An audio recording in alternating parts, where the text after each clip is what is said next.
Kevin, there is a non-negotiable when it comes to young quarterbacks, and that is having a very good offensive line in front of them. And you saw both these organizations go heavy into the offensive line play this offseason. 4 new starters for both the Bears and the Patriots up front, and they did it in different ways. Bears on the interior, Drew Dahlman at center signed in free agency. Trade for Joe Tooney, trade for Jonah Jackson, and they have been so good running the football. Sorry we have these Eagles highlights, unfortunately for you, Kevin, here. Patriots, they went and got tackles. Will Campbell at left tackle is now hurt, but their first-round pick played very well before his injury. Morgan Moses on the right side. Drake May has just been so much more confident that he's going to have good protection. And at the end of the day, you can have good receivers, you can have a good OC. What matters most is if you have those hog mollies in front of these quarterbacks, they build up good habits, good trust, and they improve dramatically as the year goes along. Good stuff there. The Patriots are off this weekend, while Chicago 6.5-point underdog in Green Bay. Bills coming right back to break down some more Week 14 action. Elle? Kevo is still ahead. We've got hoops, what the Gators must accomplish to continue a dominant stretch against top 5 opponents when they face Duke at Cameron Indoor tonight. Plus, why the Cowboys' charge for a playoff bid could continue against a depleted Lions offense. We'll get into that, as well as SportsCenter continues. But first, a message from Voya. Well planned, well invested, well protected. Check it out. Now that I've reevaluated my workplace benefits and retirement savings with Voya, I'm feeling great. How's your retirement plan going? I'm good. Yeah, I'm ignoring it and hoping for the best. Ignoring it? And hoping for the best. Well, Voya is helping me make the right benefit and investment choices for my future. Check this out, though.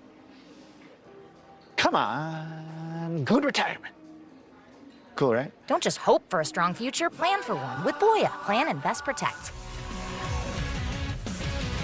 Yet another toothpaste that does not whiten. Girl, this one works. Basic toothpaste stops at the top. Crest goes deeper to dissolve the bonds that hold stains to teeth for whiter teeth in one day. Crest.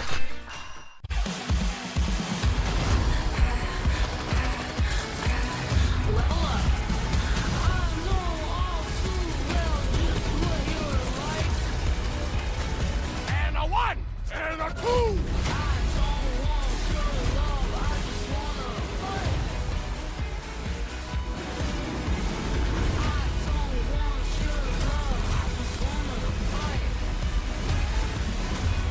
Rated M for mature. Hey, I'm making dinner plans for you tonight because you can get half off Domino's pizzas when you order online right now. Oh, and it seems like I figured out your dinner plans for the next few nights too. Oh, don't thank me. Thank Dom. Minnows. Can I do this on a budget? Easy. Shop Lowe's Black Friday deals all week for great deals across the store and online. Your choice offers and thousands of gifts under $50. Get more holiday for less. The countdown 3, 2, 1. is complete. I have created the ultimate soldier. Fast landing. Be the first to watch Tron Ares at home. Buy Tron Ares now only on digital. Take $10 right now, or let me show you how you can save hundreds easily. Oh, definitely the hundreds. All right, we need to download Rocket Money. Give me your phone real quick. Okay, but what's Rocket Money? Rocket Money is a finance app that turns small changes into big gains. It can show you the gym membership that you haven't been to in like 3 years, girl. Wait, I'm still paying for that? Honestly, it happens more than you think. But no worries, you can just cancel it right in the app. Just takes a few taps. Huh, isn't that incredible? So what do you think about Rocket Money? Way better than $10. Cole's mom? Giannis! I tried building my kids a dollhouse, and well... Toy making is more of an elf thing. I might have used the elf word. Leave the building to smaller hands. The elf word? The elf word. Santa's gonna be so mad. Everyone's getting that new Simply Safe outdoor monitoring. How do we compete with AI-powered outdoor cameras and live agent monitoring? Stop. This is Simply Safe. Whoa! I didn't even see those guys. There's no safe like Simply Safe. When I was diagnosed with HIV, I didn't know who I would be. But here I am. Being me. Keep being you and ask your healthcare provider about the #1 prescribed HIV treatment, Biktarvy. Biktarvy is a complete one-pill, once-a-day treatment used for HIV in many people, whether you're 18 or 80. With one small pill, Biktarvy fights HIV to help you get to undetectable and stay there, whether you're just starting or replacing your current treatment. Research shows that taking HIV treatment as prescribed and getting to and staying undetectable prevents transmitting HIV through sex. Serious side effects can occur, including kidney problems and kidney failure. Rare, life-threatening side effects include a buildup of lactic acid and liver problems. Don't take Biktarvy if you take dofetilide or rifampin. Tell your healthcare provider about all the medicines and supplements you take if you are pregnant or breastfeeding or have kidney or liver problems. If you have hepatitis B, don't stop taking Biktarvy without talking to your healthcare provider. Common side effects were diarrhea, nausea, and headache. No matter where life takes you, Biktarvy can go with you. Talk to your healthcare provider today. Independent lab tests have proven that Husky liners with our ProGuard formula are over 70% more durable than the leading brand. And the wallet test shows they're around 30% less expensive, too. Cha-ching!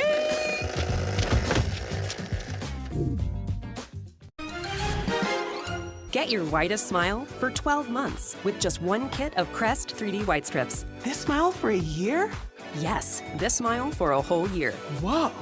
Get your whitest smile with Crest 3D White Strips. Busca una escuela pública, gratuita, donde su hijo pueda aprender, crecer y inspirarse cada día. Bienvenida a Our Well Neighborhood Charter School, también conocida como OWN. OWN ofrece una educación basada en el aprendizaje activo, la justicia social y el respeto a la diversidad. De diciembre a marzo aceptamos solicitudes para estudiantes desde kinder hasta octavo grado para el próximo ciclo escolar. Visite owncs.com. SportsCenter is brought to you by Progressive, a touchdown for your budget. Visit progressive.com. Kevin and Elle back with you on SportsCenter. Week 14 in the NFL kicks off with the Cowboys looking for their fourth straight win when they visit the Lions on Thursday night. Dallas looked done, but this run, Philly losing 2 straight, has them still alive in the NFC East. Here's Detroit's head coach, Dan Campbell, speaking today. Well, for some of these guys, this is a different spot that they've been in, you know. For a guy like Hutch, he knows what this is. St. Brown knows what this is. Sewell knows what it is. Goff knows what it is. Decker knows what it is. We got plenty that have been through it. You know, you're sitting here 2 years ago and you're doing backflips, right? But now all of a sudden it's, you know, with where we're at, it feels down because, you know, we've done some pretty good things over the last 2 years. You can't worry about it. And all you can do is handle your own business, handle your own play, and then go out there and play the best game you can play, execute. Ooh, did Dan Campbell just say, mind your business? Our senior NFL writer, Bill Barnwell, is back with us now. Bill, when you look at that Thursday night matchup in Detroit, what matchup are you looking for specifically? I am looking right in the middle, right at the interior of that Lions offensive line, which the Packers have hit now twice in their victories this year.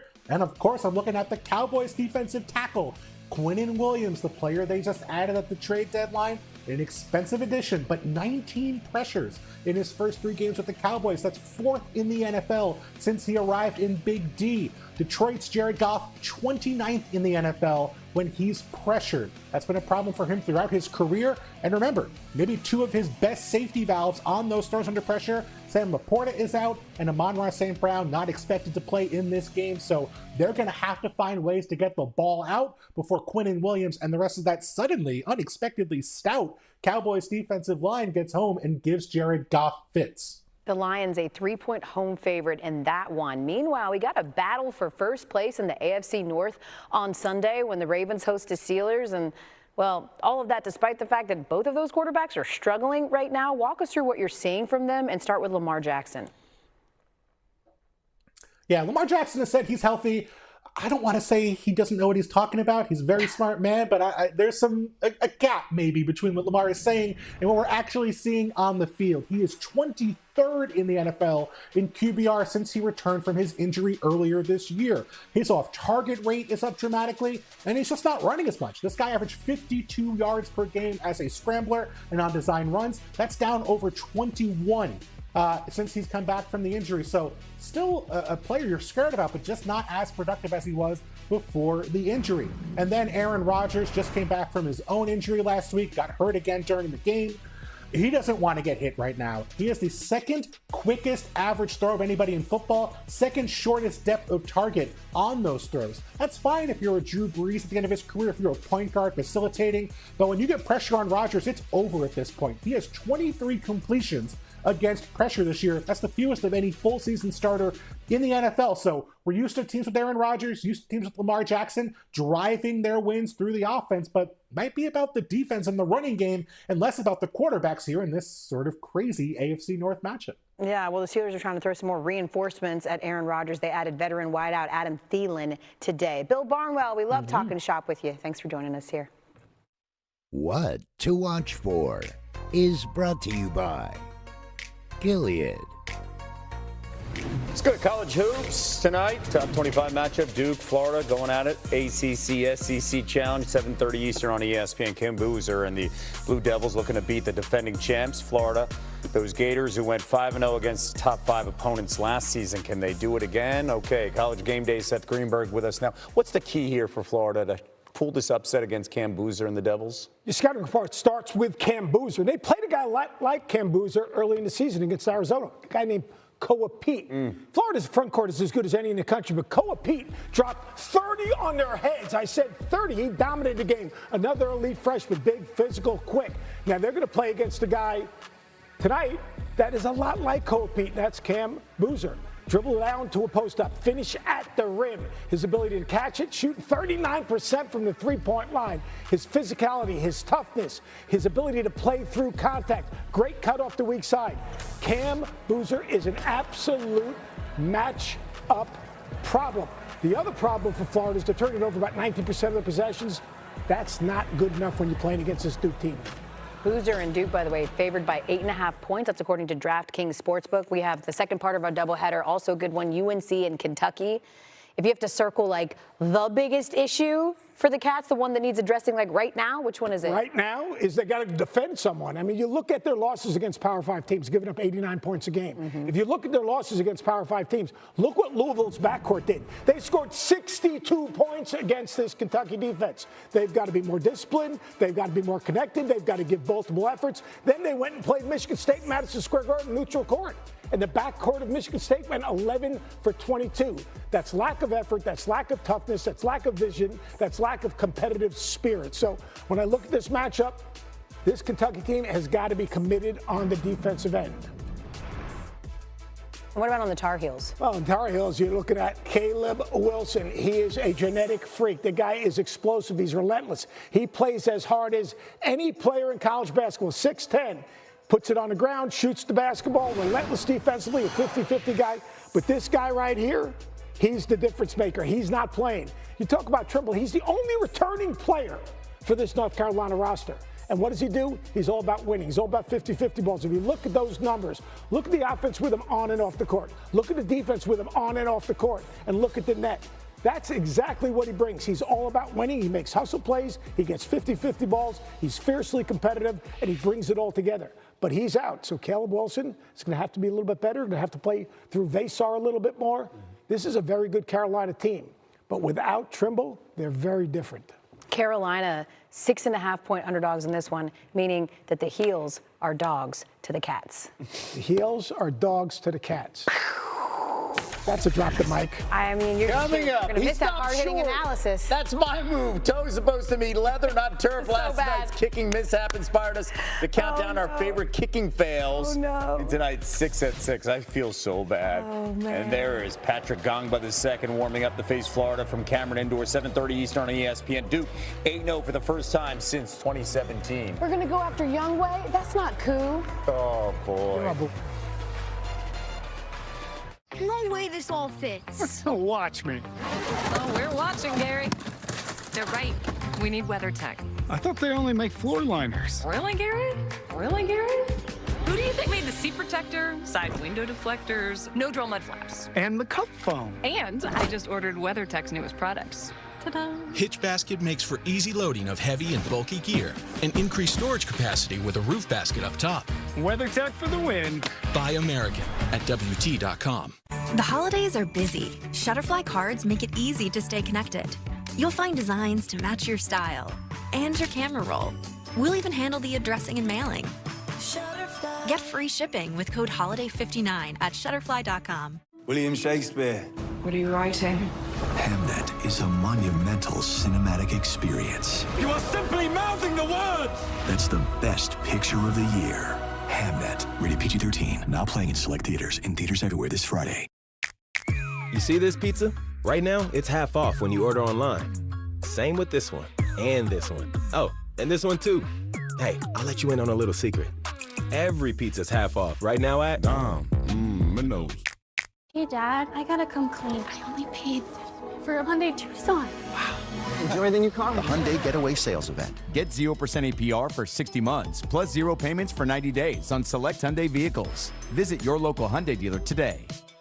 Ooh, stuffed up again? So congested. You need Sinex from Vicks. Just Sinex, breathe. What is... Wow. Sinex, breathe.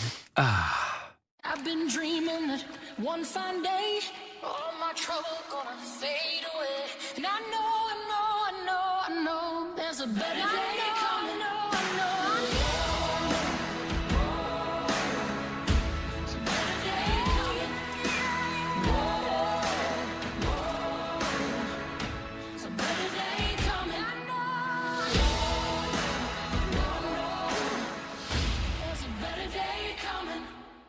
The new SpongeBob movie Search for SquarePants menu just dropped at Burger King. Dive into 4 delicious treasures while you still can. Hey, where'd my Krabby Whopper go? The SpongeBob movie, only in theaters, December 19th. This isn't your average pill. This is Rose Sparks. Rose Sparks. Rose Sparks. Rose Sparks. Rose Sparks is a fast-acting solution because it dissolves under your tongue. Rose Sparks. Guys, get started today. Connect with a provider to find out if Rose Sparks are right for you. Hey guys, Viagra is not your only option. Rose Sparks act fast and stay active longer. They aren't pills. Sparks dissolve under your tongue to reach your bloodstream for speedy results. Connect with a provider at ro.co/sparks. It doesn't sit well with us. Your hard-earned money sitting in traditional bank accounts, collecting more dust than interest. So we reimagined savings with Vanguard Cash Plus to offer up to 8 times more interest. I like that. Vanguard. This is star power from the jump.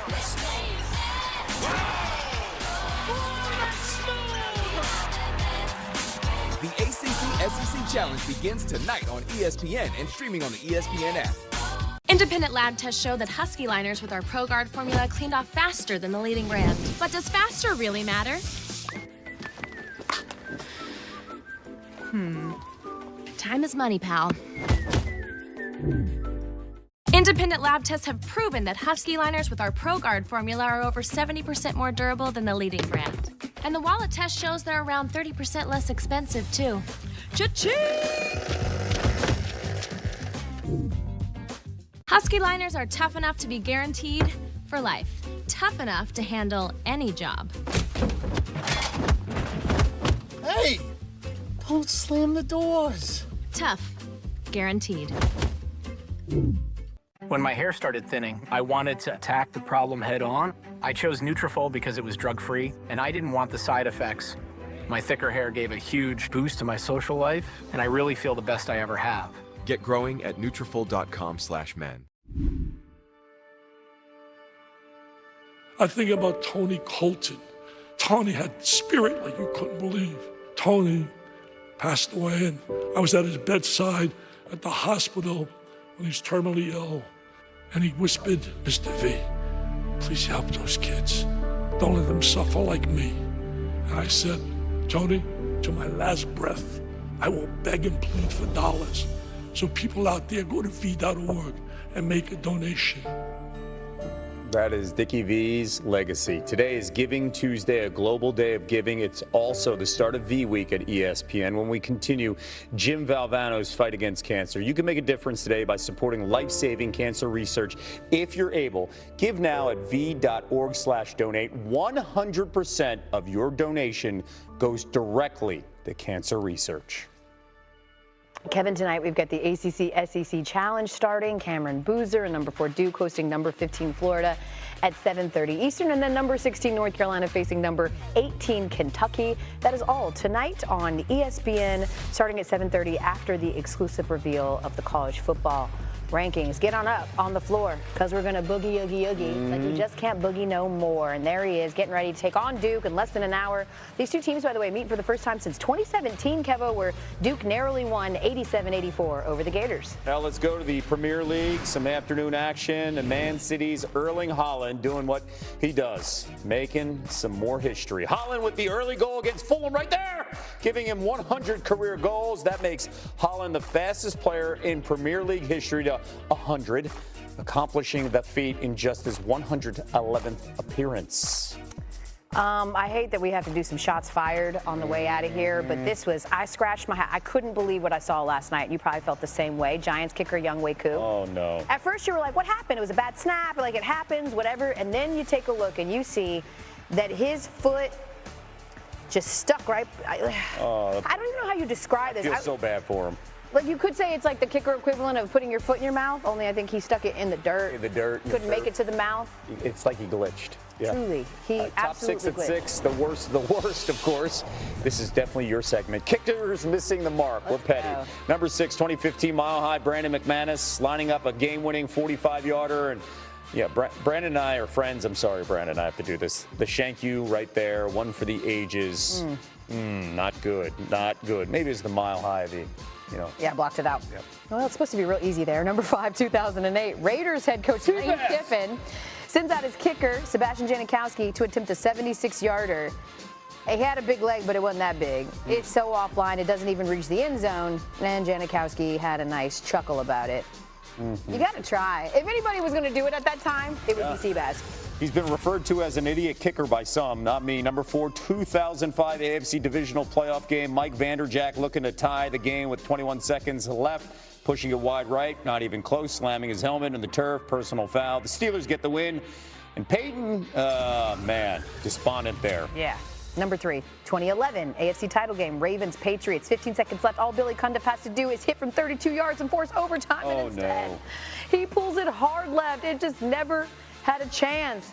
And the Patriots, this is in that era where we were like, you lucky sons of guns. Yes. Escape with a win. Number 2, 2015 wild card. I remember how cold this game was because they were building the other stadium for Minnesota. So they played outdoors, and Blair Walsh only needed 27 yards. And oh no, pulled it left, wasn't even close. Seahawks escape with a 10-9 win. And the worst kicking fail of all time, Garo Yepremian lines up for a 42-yard kick for the Dolphins. It's blocked at the line, so he picks up the loose ball. Oh, no. And he's like, I'll throw it. But then he fumbles it, and it goes right to Washington's Mike Bass, and he takes it 49 yards the other way for the touchdown. Miami did still win the game. They finished that season undefeated. You'll remember they drink to it every year. Yes. But this blunder is number 1 on that Not Ray list. Finkel. That's not Finkel and Einhorn. I was about to say, where is Ray Finkel when you need him? Unbelievable. Finkel is Einhorn. Einhorn is Finkel. Little Ace Ventura to end it. We love it. The CFP ranking show is next here on ESPN. See you next week.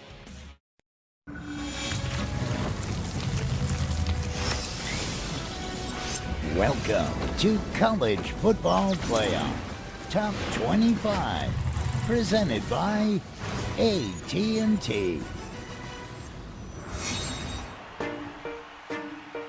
Numbers are everywhere, all around us, leading us.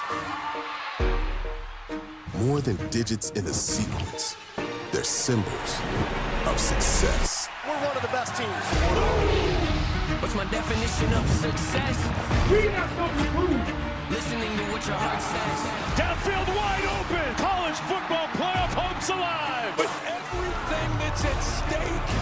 This is where the line will end and the final test begins. For sole possession of the number 1. No, he did. Yes, he did. What a play. So many numbers in the world. So many teams vying for this prize. I know I can change. We are not enough. We are not the same. But who's counting? We are. That is the empty college football playoff bracket. And for the last couple of weeks, the committee hasn't gotten a lot of help in terms of teams eliminating themselves. Earlier today in Grapevine, Texas, 12 members meeting, putting together their penultimate rankings. That means Only one more after this one. It comes Sunday. That's the final exam, and only a few more data points left to be unveiled on Conference Championship weekend. Glad to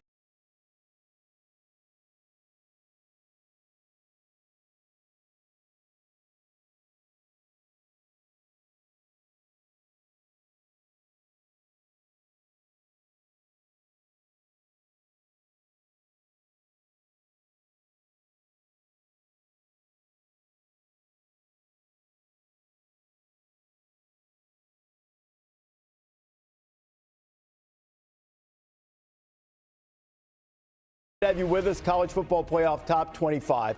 Only until the bottom of the hour before college basketball tonight. Reese Davis, Booger McFarland, Joey Galloway, and Greg McElroy. What are you looking forward to tonight? Well, the committee has jumped Ole Miss with Oregon and Texas Tech. That's when they had Lane Kiffin as their head coach. Now that he's at LSU, what does the committee do with Ole Miss? I can't wait to find out. I want to see at the top of the rankings, 19 through 23 lost. There's been a lot of losses in that 20 to 25 area in the past couple weeks. I want to see what happens Group of 5. Tulane has been the only Group of 5 team ranked. They were at 24. Does a team like JMU now jump into the rankings? I want to see what happens in that Group of 5 area. Yeah, I mean, 21 through 25 might tell the story, too. Is Tennessee in there? Is Missouri in there? Because that benefits Bama. Is Navy in there? That benefits Notre Dame. I think there's a lot to learn in the back half of the rankings, but also it's still, to me, it's been this way from the beginning.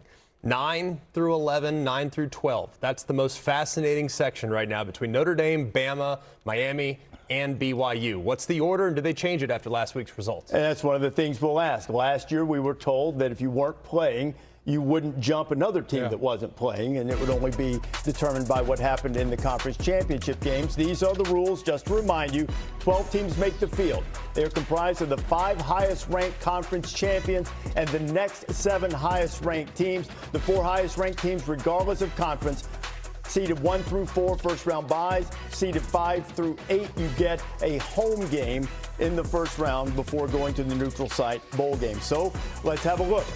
College football playoff top 25. These rankings presented by AT&T. And for the first time this season, James Madison is ranked. That could be really big depending on what happens in the ACC championship game. Yeah, massive right now. And now if James Madison takes care of business and Duke somehow pulls the upset of Virginia in the ACC championship game, you could see 2 G5 teams, one from the American, one from the Sun Belt.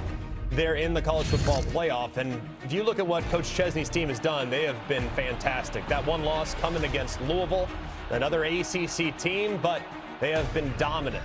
And while the strength of schedule doesn't reflect dominance, they haven't really left it up to chance very often. And that's one of the things that has held James Madison back.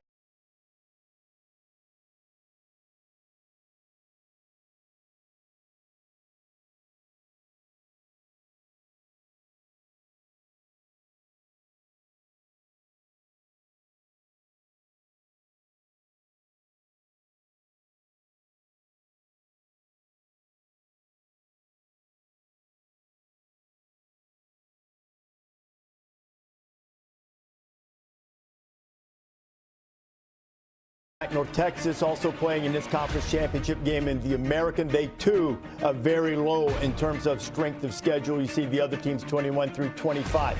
Now, Tulane is in the American championship game as well against North Texas. They are up 4 spots all the way to 20. And you see Virginia is going to the ACC championship game at number 17. Been so impressed with what Tony Elliott has been able to do with this Virginia team and winning the last couple games when they had to get into the ACC championship game against Virginia Tech. They left no doubt that they were the better team. And then looking at Tulane sitting at number 20, that's huge for the American. Now whoever wins that game between Tulane and North Texas, they're absolutely going to be one of the top 5 conference champions in rankings. All right, let's start counting them down because this next group is going to show you where the cut line is and also where the pecking order is. Utah finishes with 10 wins, but they're down 2 spots. The run would seemingly be over for the Utes in terms of trying to get into the college football playoff. Number 14. The Vanderbilt Commodores, also 10-win team, only 2 losses on the road at Texas, at Alabama. You know what's amazing to me is everybody keeps beating the horn and talking about Texas, Texas, Texas. Well, if you like Texas, you got to love Vanderbilt at 10-2. How they played. Diego Pavia should be in New York for the Heisman Trophy. Clark Lee gets an extension. This is a team that's on the rise, and they're playing as good a football as anybody in America. Vanderbilt with an historic season. Pavia likely to go to New York. He might win the Heisman Trophy, too. I mean, I think there's a very good chance of that. Number 13. The Texas Longhorns, after that great win against A&M, and they beat Vanderbilt head-to-head, they're a spot ahead. Yeah, and if you look at their strength of record, sitting at 12, game control 17, they've played with their food a couple times. Kentucky comes to mind. Mississippi State comes to mind. They didn't look good in the first half of the season, lost to Florida. Steve Sarkisian makes a compelling argument. On their best day, yes, they can play with anybody, A&M, Vandy, Oklahoma, but on their worst day, they can also play down to the level of competition. I think the committee appropriately places them at 13. At number 12, one spot ahead of the Longhorns, the Miami Hurricanes. Now, we wondered if there would be course correction, that Miami would get a little closer to Notre Dame. That hasn't happened. So the Hurricanes sitting there at 12. And Mario Cristobal in Miami got to be feeling like, oh, here we go again. Deja vu, 10-2 again, and we're going to get left out, especially with the win over Notre Dame, who everybody loves, including this committee. I still think at some point they're going to do the right thing, and if Notre Dame is up for a playoff spot, Miami should be over them based on what happened on the field. Well, they're not playing anymore, and that's something we'll ask Hunter Yurachek about coming up in just a few minutes. Now, number 11. Number 11 is the cut line, one would think, and it's still BYU. Now, look, BYU fans have said they aren't getting their due as an at-large team, but BYU can simply beat Texas Tech, and then they earn their way into the field. Yeah, they get their shot, and they played Texas Tech this season. They lost, didn't play great, turned the ball over 3 times in that game, and that was their only loss of the season. This is interesting for the Big 12. If BYU can beat Texas Tech, all of a sudden the Big 12 is getting 2 teams in at that point, and they could steal one of those spots from one of the other teams that are sitting there on the cut line, hoping to get in. Big game for BYU. Okay, so if you follow the basketball tournament or follow the season, bubble teams. So who's sitting right on the bubble right now? And if you also watch odds makers who do such things, perhaps we're looking to see if there's a change here. And there is. Notre Dame is now the team sitting right on the bubble, down 1 spot after finishing the season 10-2 on a 10-game winning streak. That's got to be really uncomfortable for Marcus Freeman. I mean, they are playing elite-level football. They've been killing everybody, every single one of those 10 wins by double digits. But it does feel like after Alabama lost to Oklahoma, they were kind of overly penalized, dropping all the way behind the Irish and several others. Feels like they might have adjusted a mistake that they had a couple weeks ago. So Notre Dame is at 10 and 1 spot ahead of the Fighting Irish.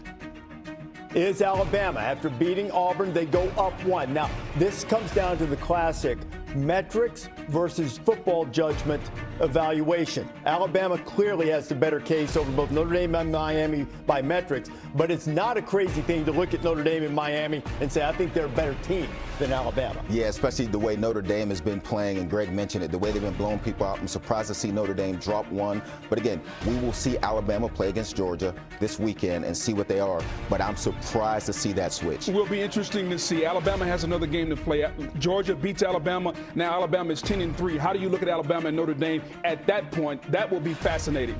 And does it give Alabama a little cushion, too? If they lose close, are they still in the field because they're now sitting in front of Notre Dame, who's not playing this weekend? I think that's probably a really big point. We'll get to the bottom of that with Hunter Yurachek. Oklahoma survived against LSU. They stay 1 spot ahead of the team they beat by a couple of points in Tuscaloosa. And under this matchup, they would play again, this time in Norman. Number 7. Texas A&M falls 4 spots. This would give the Aggies a home game if it were to end this way, just ahead of A&M at number 6. The Ole Miss Rebels, who despite losing Lane Kiffin, move up 1 spot. And yeah, and I think this is fair. When you look at them at 11-1, it was announced earlier, Lane said that Charlie Weiss Jr., the play caller, will now be able to call plays for Ole Miss into the playoff. I think that'll be a bonus factor for them. But if you look at Ole Miss, with the quarterback being as hot as he's been, Pete Golden, the defensive coordinator, is still there, they will be able to make some noise in the playoff. So Ole Miss is at number 6. Safely in the field, not playing anymore. Alabama's playing Georgia. Alabama, Ole Miss, Texas A&M, Georgia all finished tied, and Alabama, Georgia won the tiebreakers in the SEC. Oregon's up a spot into the top 5. Things fall their way. Maybe they wind up with a bye in the first round. At number 4, we presume that is going to be Texas Tech, and it is. Red Raiders can win the Big 12 when they take on BYU, maybe get a first-round bye. Georgia, as we've mentioned, plays Alabama in position to get the bye. And then the top two will play in the Big 10 championship game.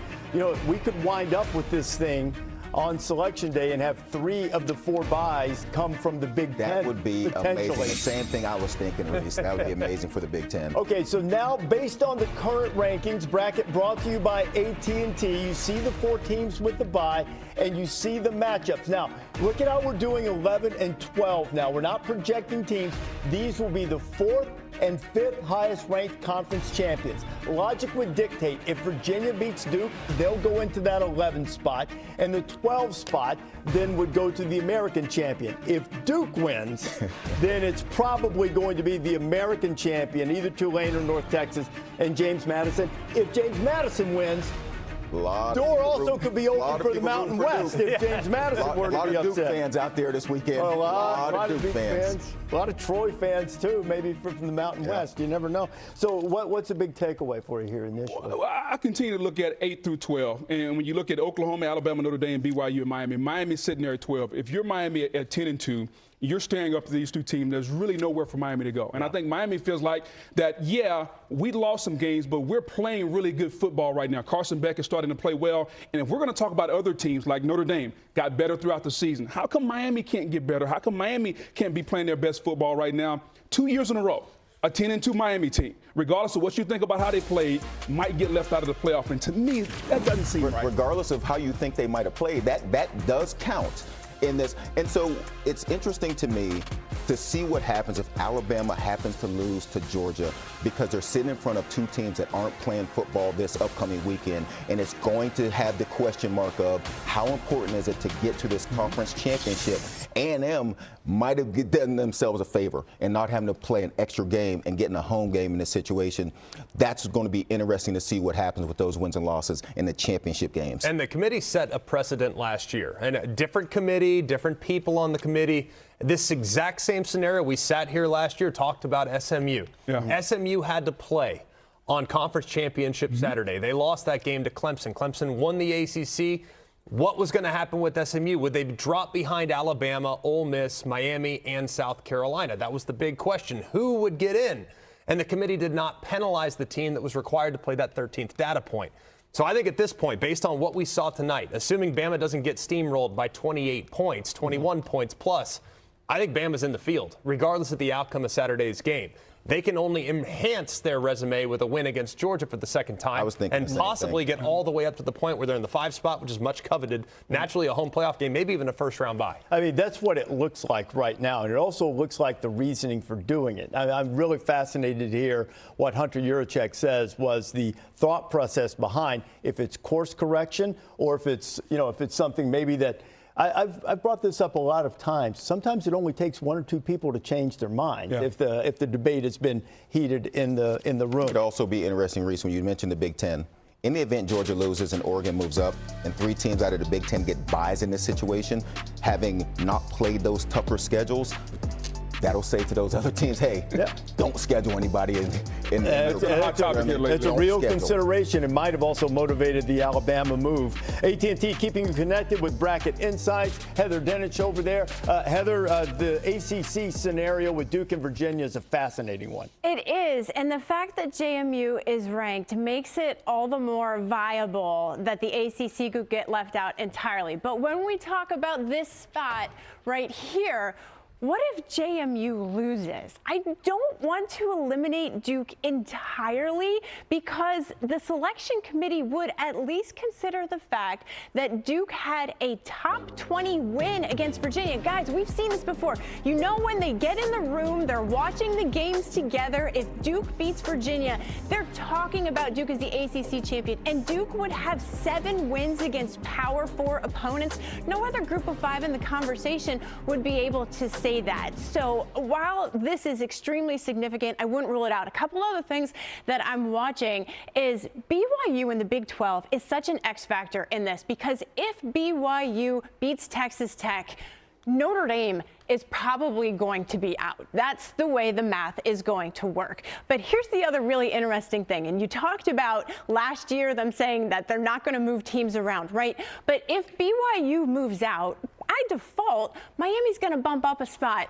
If they bump up a spot and they're next to Notre Dame, do they flip them then because of the head-to-head? That's a very curious scenario. And you know, it might come down to what we just talked about with how close is the debate in the room. They have to stack them up some way. And if there's one person wavering, I'm not sure. I want to reevaluate. Last year, Ward Manuel told us that when he was the chair of the selection committee, that they told the committee, be sure, lock it in. Make sure you know what you believe. It would be right now. amazing if two teams don't play in a weekend. And flip. And then flip. Yeah. Then what are you saying that tonight? Then tonight couldn't matter. It can't happen. All right, don't forget to sign up now. ESPN.com bracket challenge. ESPN.com/CFP challenge for the CFP bracket game. Once the bracket is established, you can do the competition. I think if you were filling out a bracket for the NCAA tournament, you might hitch your wagon to Cameron Boozer, the Duke Blue Devils, Florida and Duke coming up 7:30 Eastern time. Part of that SEC ACC challenge, and Hunter Yurachek is back. There he is. He's got some splaining to do now. They flipped some teams. Hunter's smiling. He's hired a coach. He's in good shape now. He's ready. His coach might get in the playoff too. College Football Playoff Top 25 is presented by AT&T. Connecting changes everything. And in part by Mercedes-Benz. So for Mom, I was thinking... I thought she didn't want anything. Well, like when she says she doesn't want any fries? And she eats all her fries. Exactly. What if we get her the new iPhone 17 Pro at AT&T? We can get their best deal without needing the most expensive plan. Good call. And you know, she loves her selfies. Who's that? No clue. Get the all-new iPhone 17 Pro on us when you trade in your old iPhone. Any condition. Most expensive plan not required.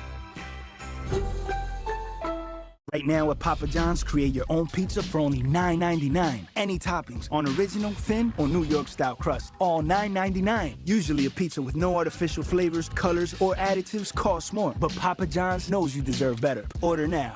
Reaching your financial goals can feel impossible. Credit Karma gives you personalized guidance to improve your credit, savings, taxes, and more, so you can find your way to money. Intuit Credit Karma. Karma you can count on. I'm the guy sitting next to your girl on the kiss cam. And this game just got a lot more interesting. Sheila? Mom?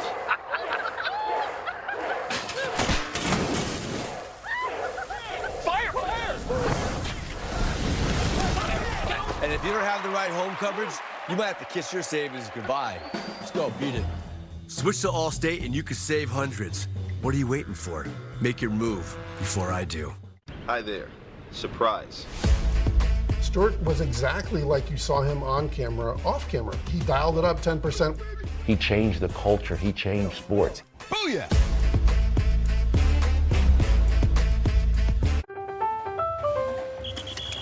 What's up, Coach? Yeah, Troy. You're not going to start this game? Oh. Did you just sing that you're gonna bench me to the Avocados from Mexico jingle? Well, they make everything better. Tastes good? They're good for you? No way. Guacamole. That's cool. That went better than I thought. Get another tray and the kicker. Avocados from Mexico.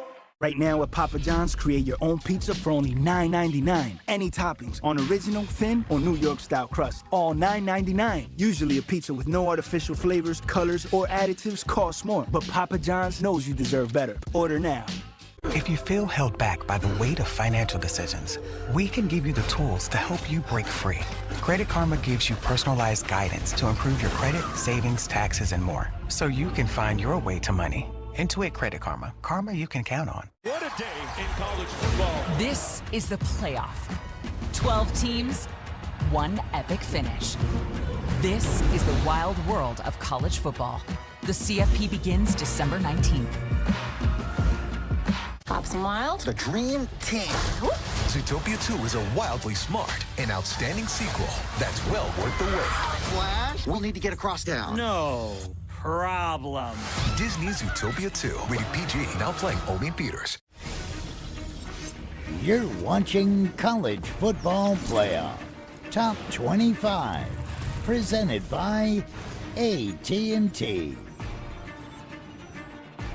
Based on the current college football playoff rankings, here's what the bracket would look like. It is presented by AT&T. Heather Denich brought up, she said, did you guys notice the rematches? I said, yeah, we mentioned Alabama, Oklahoma. She said also Notre Dame, A&M, potentially, and this would be a rematch. And if Tulane were to win the American, they got boat raced by Ole Miss in the regular season. They might get a second shot at them were they to be seeded 11th if they win the American.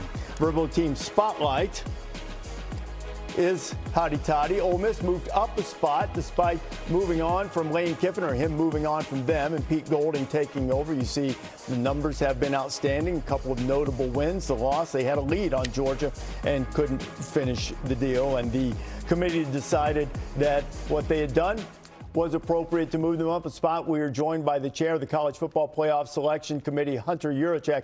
Hunter, I think the most notable thing that happened in these rankings is that Alabama moved ahead of Notre Dame. Why? Reese, I will tell you the debate between Alabama and Notre Dame over the past 3 weeks has been one of the strongest debates we've had in the room for the past 2 years that I've been a member of the committee. And I think this week, as we looked at those two teams and how closely they have been over the past 3 weeks, Notre Dame went on the road, had a strong win at Stanford, but Alabama went on the road in a rivalry game. Looked really good, especially in the first half, getting up 17-0, ran the ball well. Auburn came back at them. They had a great gutsy call on 4th and 2 late in the third quarter to get a touchdown, and then got the turnover late in that game. And I think that was enough to change the minds of a couple of committee members to push Alabama up ahead of Notre Dame in this week's rankings. You know what the question is going to be, is that you're not going to want to have a team lose in the SEC championship game and get bumped out if, say, BYU wins the Big 12. Did that come up in the room? It did not, Reese. We will evaluate the results of the championship game after they are all completed over the weekend. Okay, here's a really important factor, too, because you're still honoring head-to-head between Alabama and Oklahoma with the Sooners being up. But it has not carried the day for Miami and Notre Dame. Neither Miami nor Notre Dame play anymore. Among the teams who are finished playing, do not play this week, can their order flip next Sunday in the final rankings? Or is the order for the teams whose hay is in the barn, whose resume is complete, are they set in terms of where they are relative to one another? Great question, Reese. The management committee during the offseason provided some clarification to some comments that were made last year. And indeed, idle teams can move following the results of the championship games and how they impact the teams that are around those that play in the championship game, and data such as strength of schedule, teams that may be idle. So yes, teams that are idle can move up or down. So we're not set with Miami definitively being behind Notre Dame no matter what. Is that fair to say?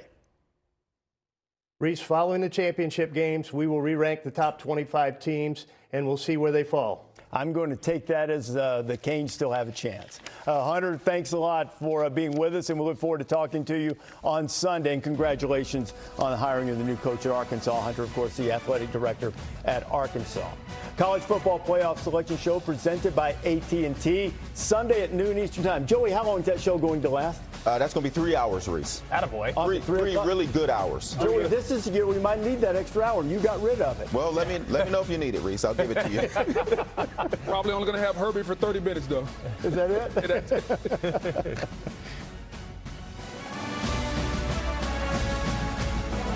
On a confrontational Fansville by Dr. Pepper. Coach, we need to talk. What was it this time? We gave up 24 points last Saturday. Guys, we won. Well, not by enough. Bring out the hot seat. You're going to sit in it. Cue the billboard.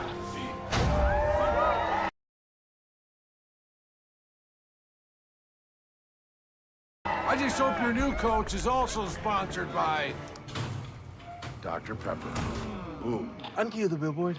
You know we were just kidding about all that hot seat stuff, right? College football, it's a Pepper thing. Nugget Bills, Nuggets all the way.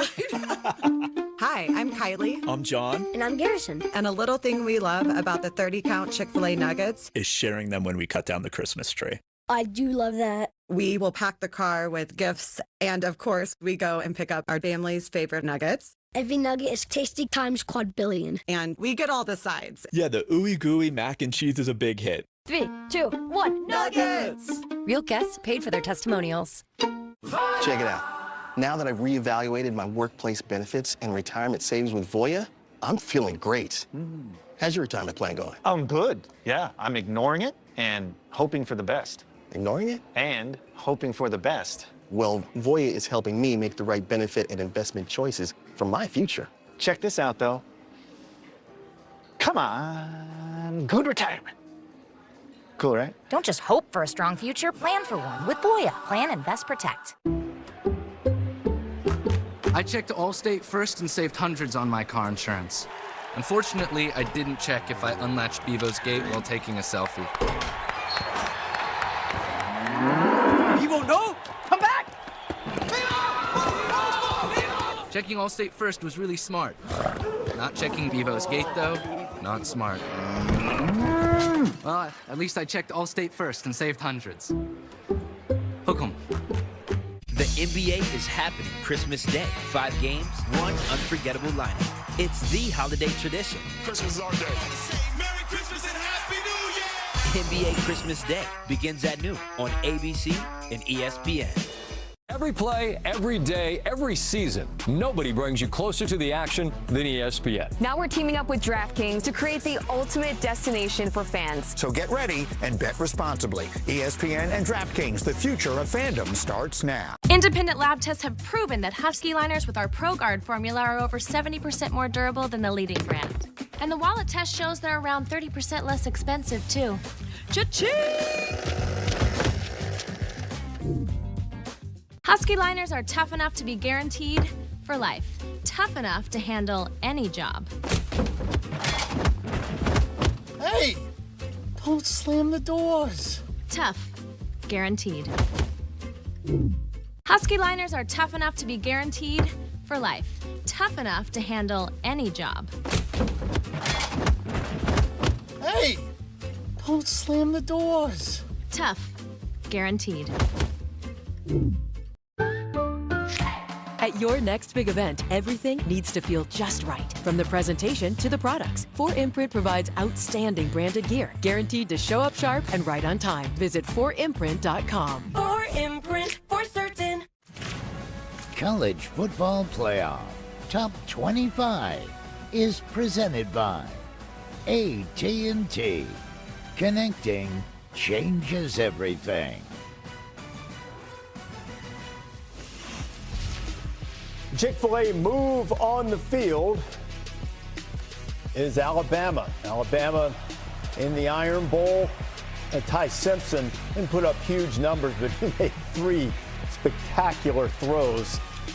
3 of the touchdown passes to Isaiah Horton. They also moved up a spot in the rankings, seemingly putting them in the field, barring getting blown out by Georgia. If Alabama were to beat Georgia and win the SEC, they go all the way up and get a first-round bye? I don't think they get a bye. I think they get somewhere in the 5 or 6 neighborhood. I think the committee values Alabama's consistency, beating the 4 ranked teams in a row going through their stretch. When they're good, they can beat anybody. But I just think that loss to Florida State is probably going to keep them out of a first-round bye. Yeah, I don't think they're getting up there either, even though they've had an amazing season. And they played a really good first half against Georgia the first time around, and they actually ended up winning the game because of that first half. They're going to have to play 4 quarters to get them this time.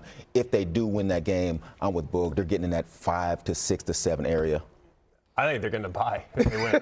I really do. I mean, you beat Georgia twice. I think Georgia drops down maybe 5-6 or so. Ole Miss will be right there. Everyone will kind of slide down. I wouldn't be surprised to get in the 4th spot. I would not be surprised at all. It depends a little bit on what happens with Texas Tech. How convincing is that? It depends a little bit on what happens in front of them, but I think it's absolutely within reach. I wouldn't be upset. I mean, it wouldn't bother me if they went up there, but That's It would be conference champions. The alternative would be the 3 Big Ten teams, right? And Texas Tech getting the buys. There's nothing wrong with that. The top 4 teams should get the buys. It doesn't matter. Yeah. But they value conference championships, so it'll be interesting. We'll see. I'm kind of with you guys, though. I don't think they quite make it. I'd say 5 or 6. Yeah, that's a big long hop. That's a big jump. Quite. But we've seen some jumps here, and we saw a flip tonight, and we're going to see Florida and Duke now with Dan Shulman and Jay Billis. You're watching ESPN's The Week, presented by Principal. You're watching the ACC-SEC Men's Challenge, and Cameron Indoor Stadium is alive right now. This is one of the feature matchups here in the Challenge as number 15 Florida comes to Durham to take on number 4 and undefeated Duke in what should be a heck of a basketball game here tonight. Hi, everybody, and welcome inside Cameron. Dan Shulman and Jay Billis, so glad that you were with us. One of the big reasons why Duke is undefeated, of course, Jay, is they've got a guy probably playing better than anybody in the country right now, and that's freshman Cameron Boozer. Yeah, Cameron Boozer has been as productive and as efficient as any player in the country. He's averaging 23 points a game, just under 10 rebounds per game. And he's really difficult to guard with just one guy. But when you bring a double team to him, he's an excellent passer. He leads Duke in assists. He is a load to deal with and having a great year. He's already had 2 35-point games this year, including his last game against Arkansas. And yes, the Florida Gators are the defending national champions. And yes, there have been changes. It's a brand new backcourt, but they've got some big pieces back from last year. Big is the operative word. This is a huge front line and a great rebounding team, especially on the offensive end. They get over 40% of their misses, and 4 of the top 8 offensive rebounders in the SEC play for Florida. Underway here in Durham, and it'll be the Gators with Boogie Flan, the Arkansas transfer, bringing them into the front court. Alex Condon strong to the rim. The follow no good, but Ruben Chinyulu's got it again. And this is the strength of the Gators, as Jay mentioned, getting on the offensive glass. Well, they isolated Alex Condon for that right-hand drive, but you're right, Dan. Ruben Chinyulu is the best rebounder in the SEC, one of the top offensive rebounders in the country. You really have to send 5 guys to the defensive glass if you're going to have any chance against Florida on the backboard. You just saw the starting lineup for the Blue Devils. It includes Nicholas Hemenia getting his first start of the year. Dame Sarr, who has been struggling recently, will come off the bench. Patrick Gumba knocks down a 3. He did not attempt a single 3 last year. That is his 12th attempt of this year, his 3rd make.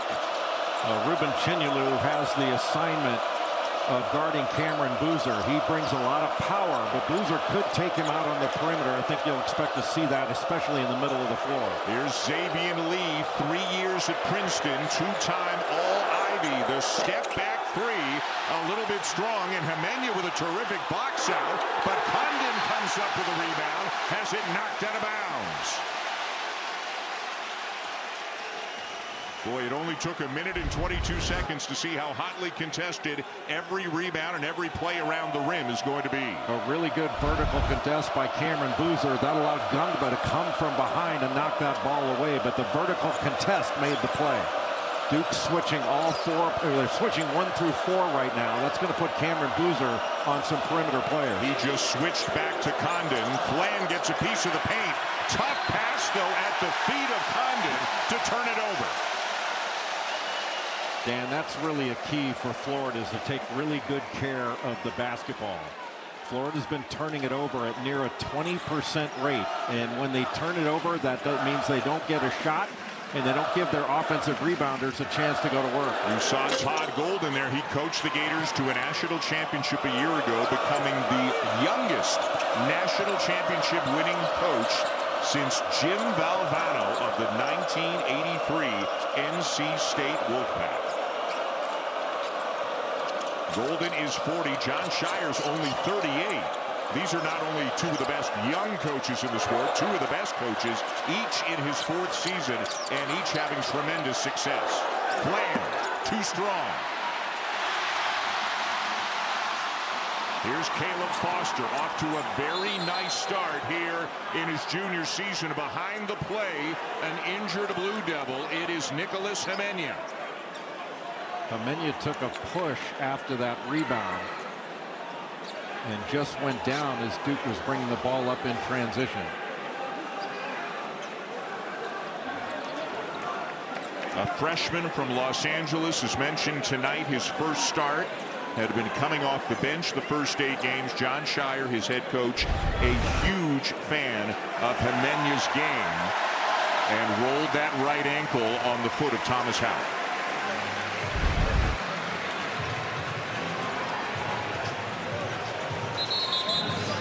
And with some difficulty, he will make his way to the end of the Duke bench. Dame Sarr is now in the game for the Blue Devils.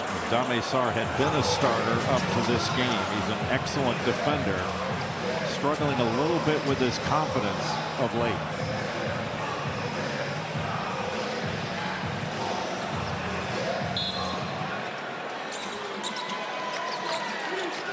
For Florida, Xavier Lee has drawn the assignment of guarding Isaiah Evans. He cannot leave him.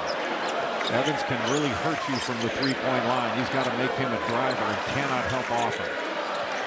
Evans running him around. A couple of screens from Gumba. The lob for Gumba won't go. And it's down to Houck and the Gators. Well, Chinyelu did a great job of reacting to that and just a meeting at the summit up top. This Florida front court, very experienced, very good, and very big. Very few teams have the size up front. That is Houck, who was a 4-man last year, but playing a lot more of the 3 this year at 6'9". Just a little horn set. Usually they go to zoom action, but they tried to get the right-hand drives to both Houck and Condon.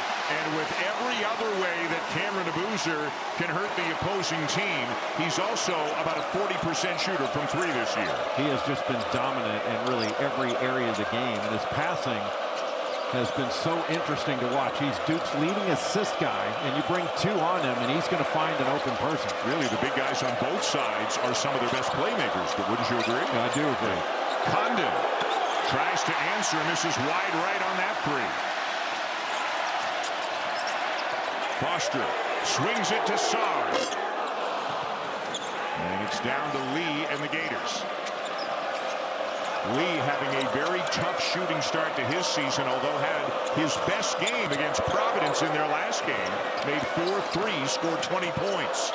Crossover by Houck, and the hook shot will tie it up. Well, John Shire thought he dragged that foot, but Houck showing his versatility. He can put the ball on the deck.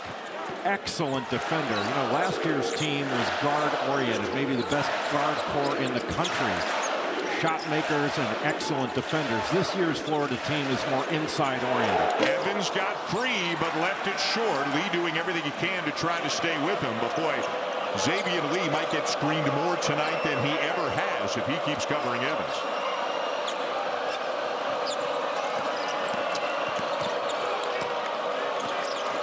Plan keeps the dribble alive, finds Lee with 10 on the shot clock. Boozer on him. Loves the step back. Chinyelu back to Lee, pulls up, and it won't stay down for him.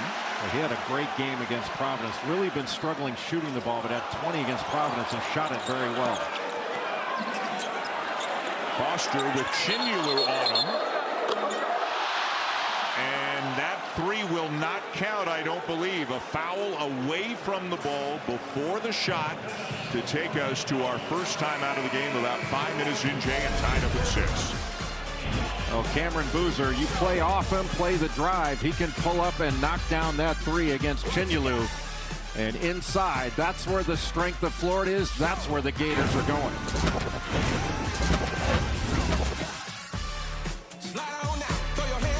Meet Patty, self-appointed social chair. But her capacity to care is unmatched. You need Patty. Patty needs a retirement plan. Work with Principal so we can help you with a plan that's right for Patty. Let our expertise round out yours. For the perfect present, the perfect place is your local Ace. This Christmas, get free assembly and delivery on your new grill at Ace. Around the block, what you need in stock, with service so good it's guaranteed. Ace is the place with the helpful hardware, folks.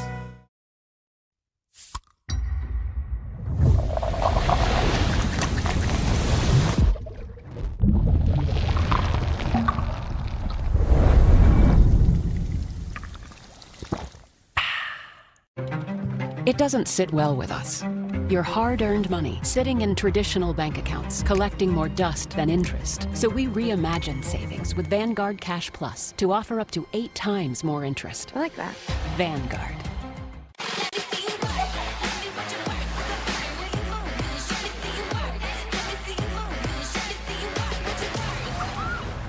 Short on nothing, big on weekend. Only on Royal Caribbean. The new SpongeBob movie Search for SquarePants menu is now at Burger King. Let your imagination set sail with these 4 tasty treasures. The SpongeBob movie, only in theaters December 19th. He's just been really distant lately. Maybe he's scared of commitment or getting hurt. What do you think? Yeah, totally. Okay, Bridgewater, you're in. Teddy Bridgewater, backup, listener. If only there were backups in real life. Go. So we've been But at least there's Progressive to protect your home and auto. a different person. You think he's scared of commitment? Exactly. You're not a mechanic. It's not your job to fix him. Lowe's knows snow days don't end outside, so save now on Whirlpool washers and dryers to help tackle soaked coats and slushy socks with ease. And Whirlpool refrigerators help hold all you need to make holiday meals their best. Shop Black Friday savings now at Lowe's. Math, history, social studies. It's all been leading up to this moment. Life is short, but lunch is shorter. That's the Lunchables effect. And welcome back to Cameron. This is the first time that a non-conference team, who is a defending national champion, has come to Cameron Indoor Stadium since 1989 when the Kansas Jayhawks were here. Of course, the Gators winning the national championship a year ago. For more, let's check in with the third member of our team. Here's Chris Ball. Yeah, Todd Golden said you can certainly feel the pressure this year of defending national champions. He said it's not just the players, it's the coaches, it's the staff as well. You hear the outside noise about the expectations of this team.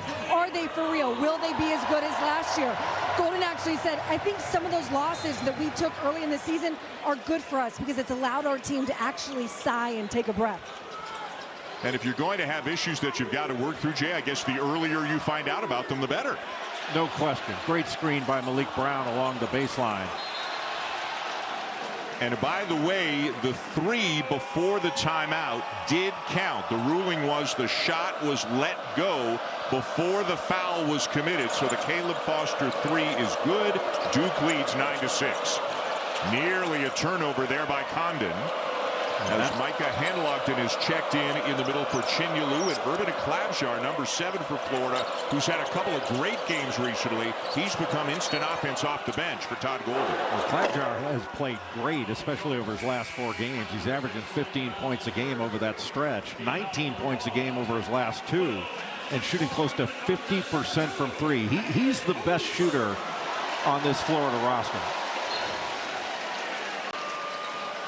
Remember last year, as you mentioned, they were the backcourt was sensational for them, beginning with the Walter Clayton Jr., the most outstanding player of the Final Four, Elijah Martin, Will Richard, Denzel Aberdeen as well. So Klabjar's opportunities were few and far between. Getting more run this year. This is him. He splits the double, lobs it up, and Condon finishes. Boy, what a great split of that double team. Just push the ball ahead with his left hand. And when you help up, they're just going to throw it right to the rim to their big finishers. How about this, Jay? The Blue Devils have attempted 7 shots. All of them have been 3s. Here's Boozer going inside. He lost it, but it's off of Hanlogton, although he doesn't think so. Florida trying to make a decision right now whether they should challenge. But Cameron Boozer just helped up a bit, and that just opens up that lob to Alex Condon. Just great basketball and a fantastic split of that double team by Urban Klabjar. And the Gators have decided to use their challenge very early in this game, so obviously they've got to be pretty confident that that ball went out of bounds off Boozer. The previous out of bounds ball is being challenged by Florida. Lead official Roger Ayers with the information. Brian O'Connell and Tony Chiazza, the other officials. Again, you get 1 challenge if you're right, and they overturn it, you get a second one. And that Hanlogton never touched it. This one should go the Gators' way. He touched his arm, but he never touched the ball. Yeah, that's about as obvious as it gets, so this should be overturned.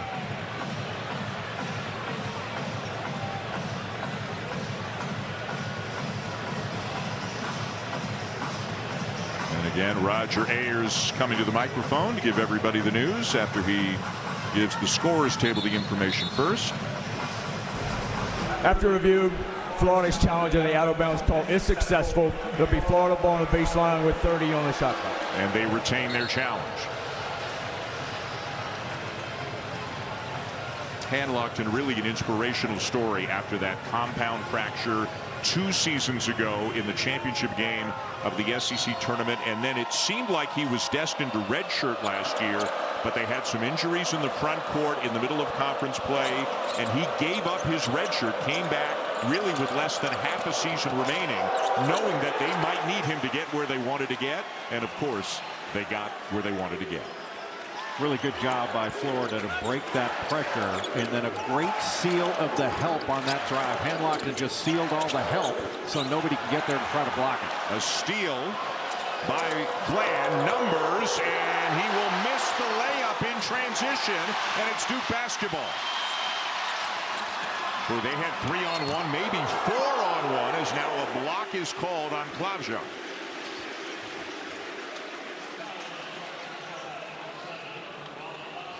Jon Scheyer, like Todd Golden, in his 4th season as head coach, of course, played here at Duke, won a national championship at Duke, took the Blue Devils to the Final Four last year. Remember, they were up 6 late on Houston.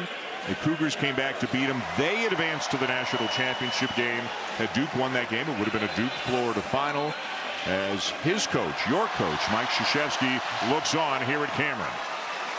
Well, so many iconic coaches have left the game, retired over the last several years, but when you see coaches like great inbound play.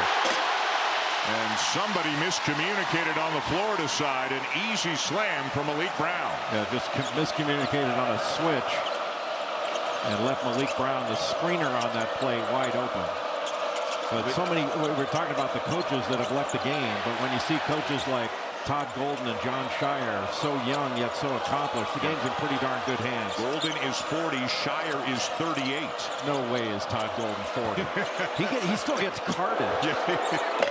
Long three won't go for Mazhar. Houck saves it, but into the hands of Brown. Cam Boozer fouled on his way to the rim and heading to the line. When your big guys can bring the ball up like that, that just makes Cam Boozer that much more dangerous. He can be a rip and run player in transition, and when a guy of that size gets going downhill, he's awfully difficult to stop. He's going to score, get fouled, or both. And he can score in so many different ways. He's a good free throw shooter as well. 76% so far on the season. And because of how physical and skilled he is, he gets to the line a lot. Really, one of the only things you can insist on is just try desperately to get him away from his left shoulder going to that right hand. Try to make him finish with his left. He can finish right or left, but he's more proficient with his right. Chinyelu rips down the rebound, and he has been a monster on the glass for the Gators this year. In his last 5 games, averaging better than 13 boards per contest. Again, the big front court with Houck playing at the 3. Mazhar, catch and release, and the Gators have the lead. Well, coming off those screens, especially screens set as big as Chinyelu, Handlocked, and Houck, he gets his feet set, he drills it. You got to make him shoot it off the dribble, which he can do. Boozer to Boozer. Now Cameron trying to back in Chinyelu, and he will. Boy, and you're strong when you can move a guy like Chinyelu to that extent. His strength and his footwork is so good. He pivots so well. Handlocked and couldn't hang on to the pass, and here come the Blue Devils.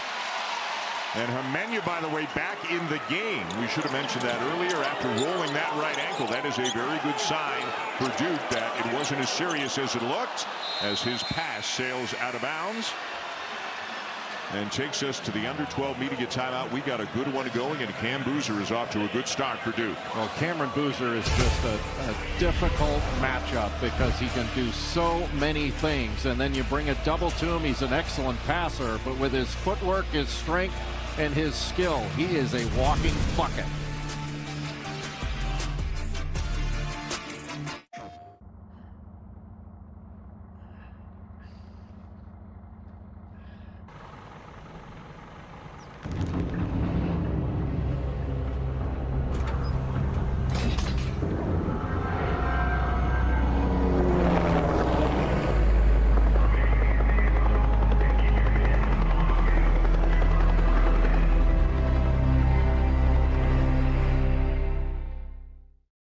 PlayStation.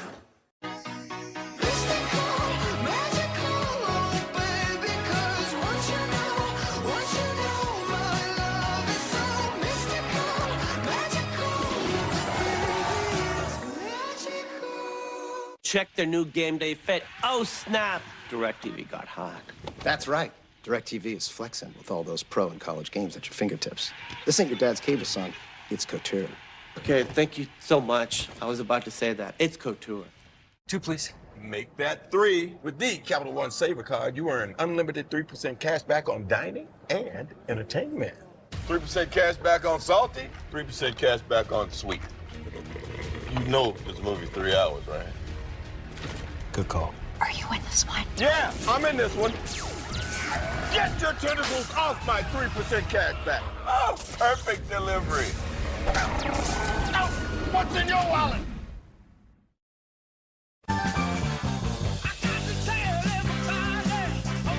What's his deal? He got that more for your money feeling at Metro with 1 line of unlimited 5G for just $40, period. And a free 5G phone and no activation fees. Only at Metro.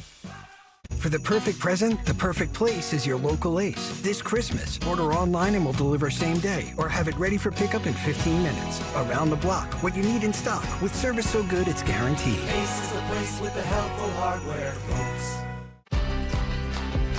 From the mountains to the coast and everywhere in between, Duke's researchers are working hard for North Carolina, so you can be there for the moments that matter the most. From our labs to the ones you love. Duke Research saves lives. What a day in college football. This is the playoff. 12 teams, 1 epic finish. This is the wild world of college football. The CFP begins December 19th. Well, Cameron Boozer has had an excellent start to this game against Florida. He gets a little space on the perimeter. He pulls up and hits the 3 as a screener and a pick and pop. A little shot fake. One-on-one down in the post. His footwork is excellent. And with his strength and skill, he's really difficult to guard one-on-one. But then the conundrum comes, do you bring a double? And if you bring a double, he leads Duke in assists. He averaged over 4 assists a game. Let's take a look now at our Wooden Watch presented by Principal. And obviously, Cameron Boozer figures to be a Wooden Award candidate, quite possibly the winner of the award when it's all said and done, as early in the season as it is right now. In terms of efficiency, productivity, whatever word you want to use, he is playing as well, if not better, than anybody else in the country so far. There's that zoom action out of the horn set. You see a lot of that from Florida in this game. Lee, crafty there, drawing the foul. He's got some craftiness to his game, some shiftiness to his game.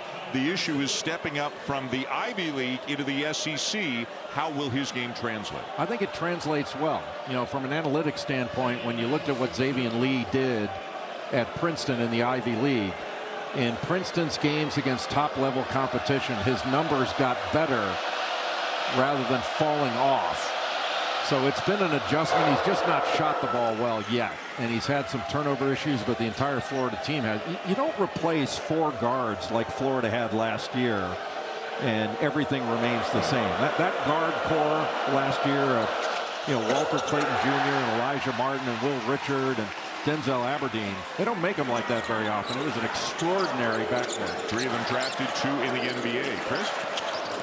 Lee having a good game in his last game against Providence. He said, I felt like that game was coming for a long time. He was in a dark place, just trying to figure it out. He said, honestly, I just had to get back to stop being so goal-oriented and enjoy and take and appreciate the joy of the game. So that's what led to me having a great game last time out. And we were at shoot-around today, and he and his teammates certainly appear to be having a very fun experience at practice. I think they know they're really good, Jay, but I think they know they're still trying to mesh all of these pieces together, still kind of figuring out who they are at this point. Well, I think it's true for both Duke and Florida, but maybe a little bit more so for Florida. I mean, they're set up front. This is one of the best, if not the best, front court in the country.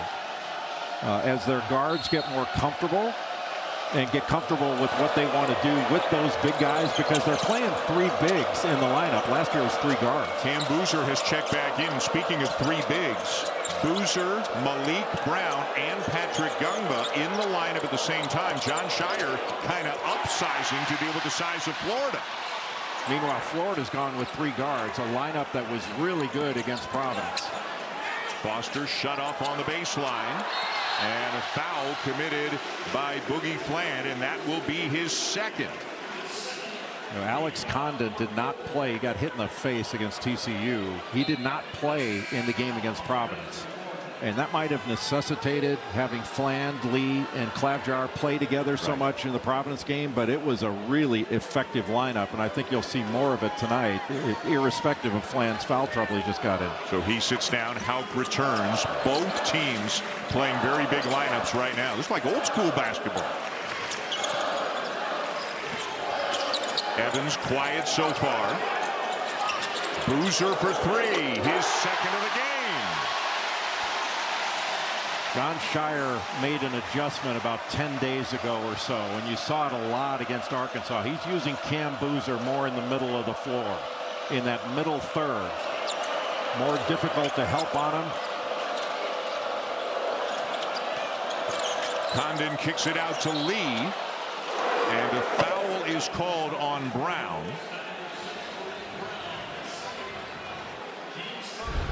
Cam Boozer, when he catches the ball after that screening action, Chinyelu is not out on him because he doesn't want to get blown by on a drive, and that's twice now that Boozer has risen up to shoot, and that was after a dribble, so he was stationary. So Chinyelu, once he picks that dribble up, has to put more pressure on him. Jay, that foul on Malik Brown, his second, and now Florida turns it over.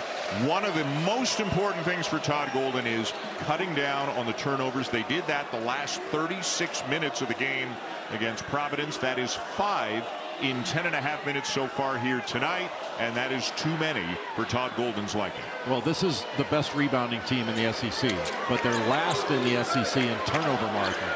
And once you turn it over, you can't get a shot. You don't get a chance to rebound it. Boy, that's a tough one, as Evans was kind of drifting towards the baseline. In transition, here come the Gators. Houck left alone. Hits the 3. Well, how good of a player is he? So versatile. He's moved more from the 4 position to the 3.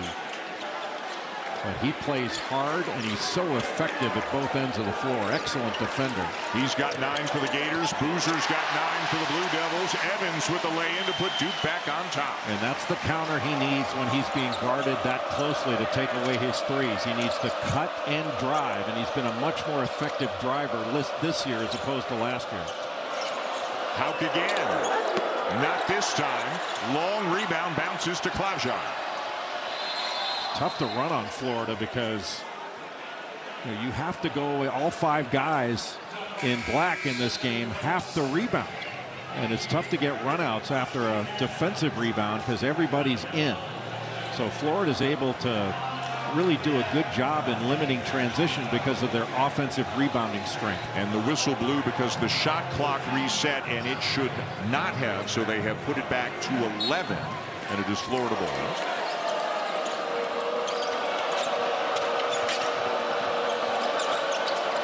Lee with a 3, and the rebound down to Foster. Some of these misses are pretty wild. A block by Houck. Boozer comes up with it, and a foul is called. Handlocked, and thought it should have been a held ball, but Carlos Boozer applauding as his son is fouled again. Klavjar on that initial action did a good job not fouling, just to allow Houck to come from a weak side and knock that ball away. And the foul actually on Condon. His first, not a shooting foul.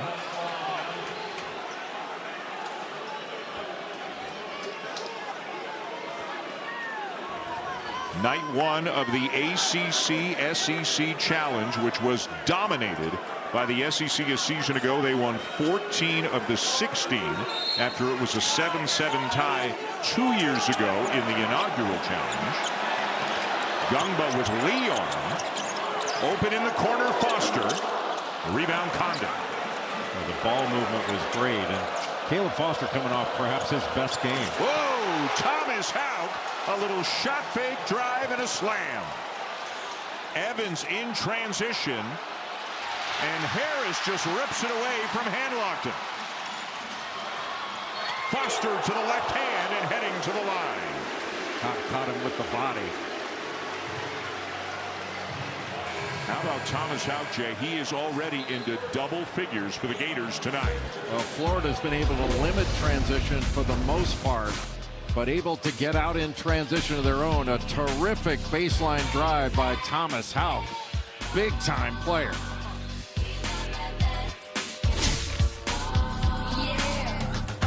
Now basketball is my favorite. I'm thinking we need a car. All right, Auto Trader, it's go time. These empty nesters need a new ride. Auto Intelligence, let's get it. Syncing data, tools, and preferences for customized results. Woo! Here we go. No. Hey, no sticky fingers. Oh! Let's get them a car. They're ready to buy. That's the one. Yes! Technology. Auto Trader, Auto Intelligence. It's one of those days we're not cooking dinner, so I pulled into Popeyes. Smart. Popeyes $20 family meal feeds everyone while you take the night off. Take a holiday from cooking. Got a smaller crew? Get 5 pieces of chicken for $9. Love that chicken from Popeyes. For the perfect present, the perfect place is your local Ace. This Christmas, get free assembly and delivery on your new grill at Ace. Around the block, what you need in stock, with service so good it's guaranteed. Ace is the place with the helpful hardware, folks. Find something extraordinary at the Genesis Signature Event. Get 0.99% APR on select Genesis vehicles. Exclusively at your local Genesis retailers. Get a large stuffed crunch crust for $9.49 from Little Caesars. It has delicious breadcrumbs on a cheese stuffed crust that make it, what's the word? It's crunch-tastic. You read my mind, kiddo. Get the lowest price in stuffed crust for only $9.49. Little Caesars is the real deal. Pizza. Clear your calendar. You can feel the electricity. Time to get a little unhinged for 3 hours, then start counting down until you can do it all again. Welcome to the wild world of college game day. Grime working overtime? Dr. T? That's plaque bacteria, and it can spread. Try Crest Pro Health. Its antibacterial technology kills 99% of bacteria to protect the whole mouth. Other toothpaste don't. Crest. 'Twas the month of November, and all through Bob's stores were weekly unboxings of savings and more. For Unbox Week 4, you'll want to sing stanzas about all the fab finds in our $9.99 Bonanza. You can get my Playmax sectional, my Tuxedo Power sofa, mid-century Betty dining set, stunning Cascade bedroom, and Papa-Pedic signature mattress. Each for $9.99 or less. Unbox major savings every week in November. Oh, my Bob! Bob's Discount They're Furniture. home and go away, but you still feel their heart. Sinner they chose. Say it okay if you fart. Loving pet care in your neighborhood. A season ago, Thomas Houck was the 6th man on the national championship team in Gainesville. He has become a starter, and he is clearly one of the best players, Jay, in the SEC. He is a really strong right-hand driver. And when he gets to his right, good things happen. And Florida has set him up to get to his right on a number of occasions. Easy to say in the scouting report, don't let him go right. But when you're that good, it's hard to keep you away from that right hand. He can go left, but he's way better right. He is averaging about 18 points, 8 rebounds, and 3 assists per game. Down to Chris. Inside that Florida huddle, Todd Golden telling his team, don't panic if they start to press. We'll get back to the tempo that we want to play with.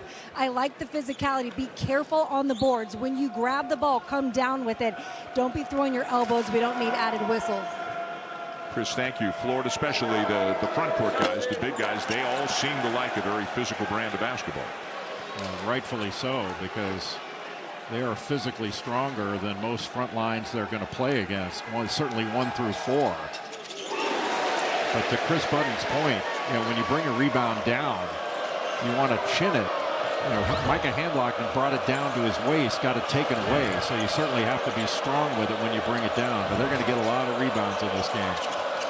Mazhar almost had it knocked away from behind by Foster. Now Lee, 7 to shoot. Gets a screen. Drives, scoops it up too strong. Condon down with the rebound, but the layup never hit the rim. So that's another turnover. I think Lee thought he got hit going up. But when Condon grabbed that offensive rebound, just didn't have the awareness of where the clock was because of the crowd that he was in. 1 point lead for the Blue Devils as Foster walks it into the front court. Duke undefeated at 8-0. Florida 5-2. Lost their opener on a neutral court to Arizona as Gungba gets a very friendly bounce for his second 3 of the game. The other loss for the Gators came a few days ago to TCU, and then the next night they followed that up with a much better effort against Providence. Duke has had a lot of one-sided wins. Their closest game, their last one, a 9-point win over Arkansas in Chicago. Duke doing a pretty good job of protecting the paint with Handlogden in the post. That's a lot of bodies to be able to drive on. A lot of dribbling by Mazhar. Somehow he gets through traffic, but he cannot finish it. Once you get by your initial defender, because that paint is crowded due to Handlogden posting in there, there's nowhere to go. The cut by Gungba, and it goes. Not just Boozer right now. Patrick Gungba's having a big night. He's got 8. Wide open Houck. Misses the 3. Well, when Alex Condon helps off Patrick Gungba, he's been open for a 3 and then a cut to the basket. He's been very alert when his man helps. Duke deliberate in this possession. Foster swings it back. Cam Boozer misses the 3. Lee the rebound. Steps back, now drives, and has it blocked out of bounds. Well, because that low post is occupied, that left Cam Boozer right in the middle of the lane. And rather than get all the way to the rim, Xavier Lee's going to have to stop and put up a little floater. And Lee has gone to the bench. Boogie Fland has returned with a couple of fouls. And I believe we may have a challenge here coming from the Blue Devils on possession. 5:37 to go in the first half. We will be back in 30 with Duke up by 6. The previous out of bounds call is being challenged by Duke.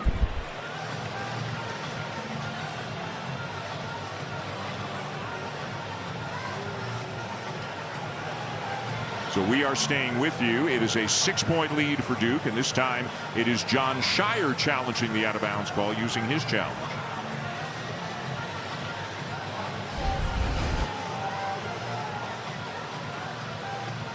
Did it hit the left forearm of Lee after Gungba knocked it away? Couldn't really tell on that angle.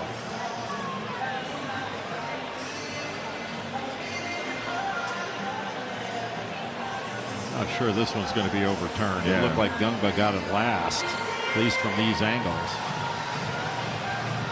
And with the call on the floor being Florida ball, they've got to have pretty conclusive evidence to overturn it. Lee wanted a foul call, didn't get that. That's the next step for replay in college, is they should be able to put a proximate foul on the play.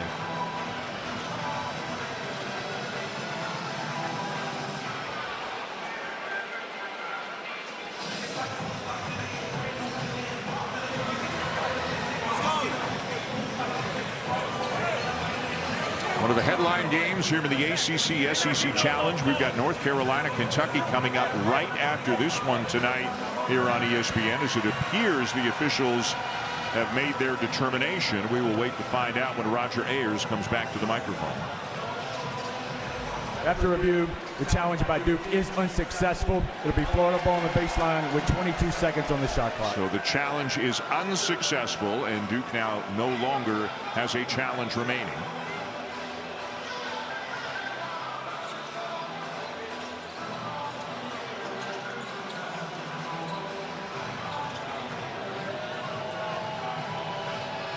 And you lose a timeout as well. You've got to use a timeout, initiate a timeout to call a challenge. If you're correct, you get the timeout back. But so the Blue Devils lose the timeout and the challenge.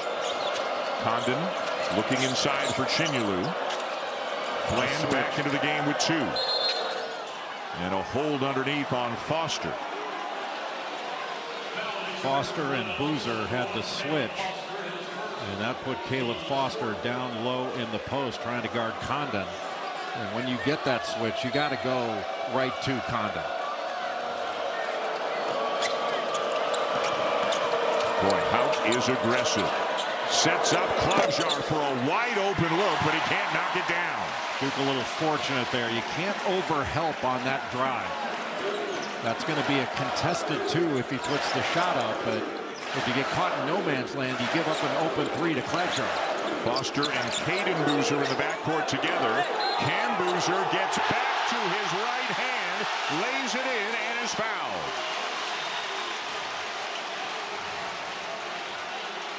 .80 run now for the Blue Devils. First, Chinyelu has to take that shot in the chest off this little pocket pass. Knocked back, and then the pivoting to get back to that right hand. Just really impressive footwork by Cameron Boozer. Is keeping the defender off balance, and it's so difficult. It's easy to say, hey, keep your hands up, stay in front. But when you're trying to guard a guy that can pivot that well.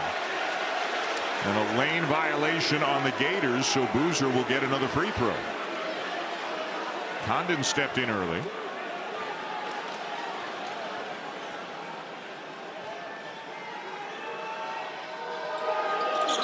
And it'll cost him a point. It's now a 9-point lead for Duke.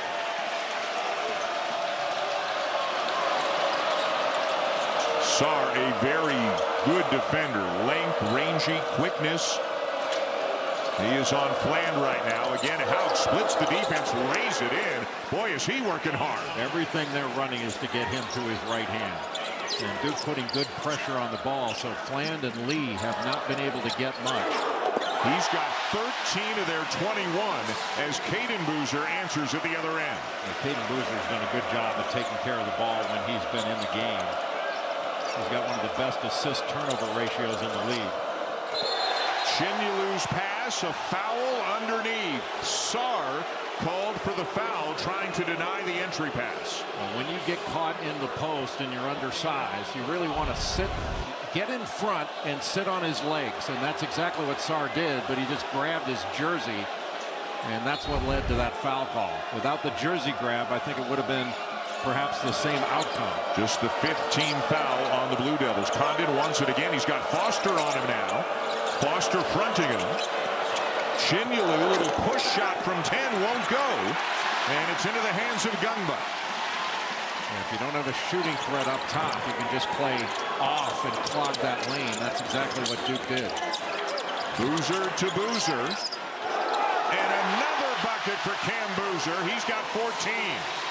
Well, he doesn't surrender to the initial defensive action. Just that extra pivot to get underneath was spectacular.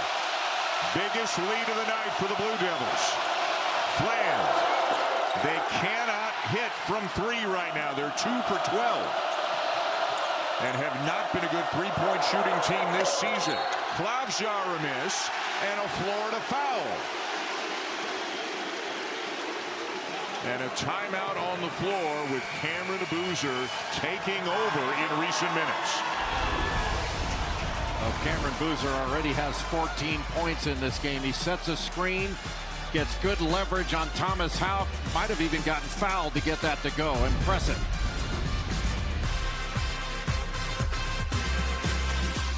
Angel soft. Well, it's gotta be soft. It's gotta be strong.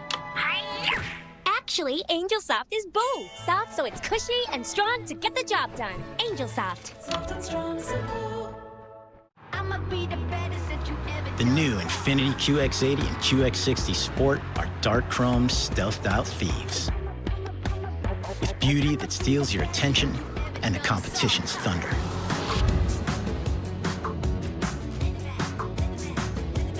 Make the perfect getaway in the first ever Infiniti QX80 and QX60 Sport. Get 2.9% APR on all 2026 models during the once-in-a-wintertime event, only at your local Infinity retailer. Come on, guys, eat your food. Let's go. I want to taste your banana pudding. You taste my banana pudding. It's on. It's on. I was going to say, will you marry me?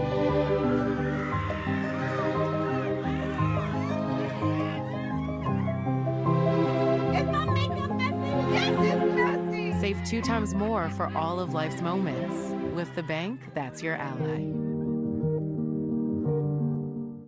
Wait a minute. You can shop for anything on the internet. Wait a minute. But there's only one place to get what you want. StockX. Now you know.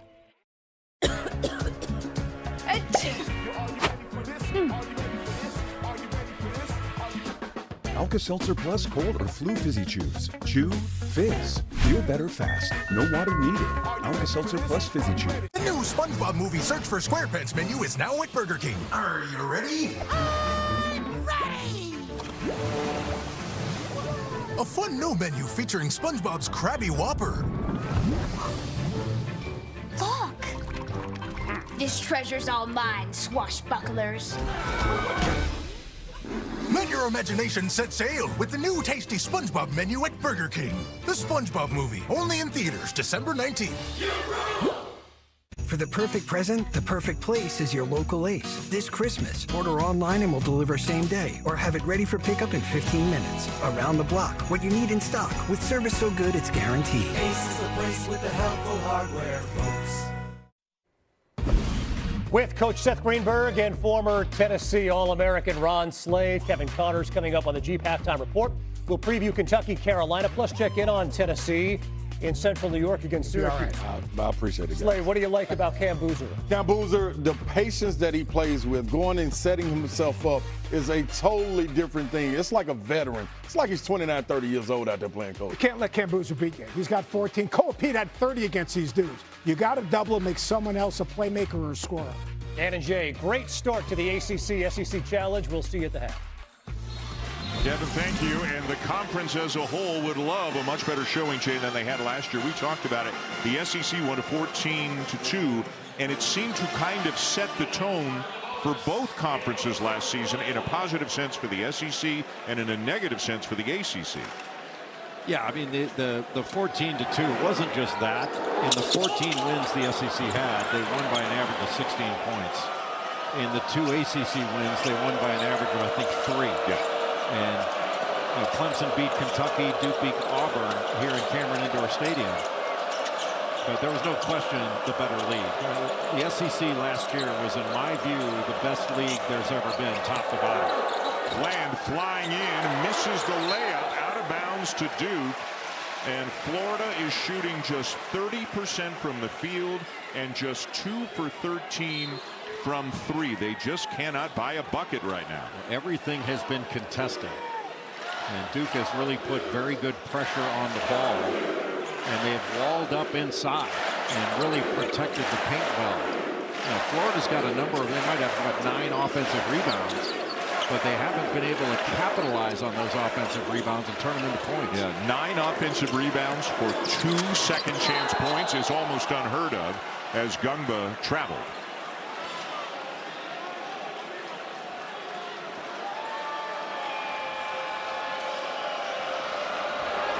Big 238 here for the Gators to stay within range or maybe try to cut into this deficit a little bit. Hauk has been their go-to guy. Look at the spin and a goaltending call, or was it? There was not. And John Golden is hopping mad. That hit the backboard. Yeah. But if it's not called live, it cannot be looked at.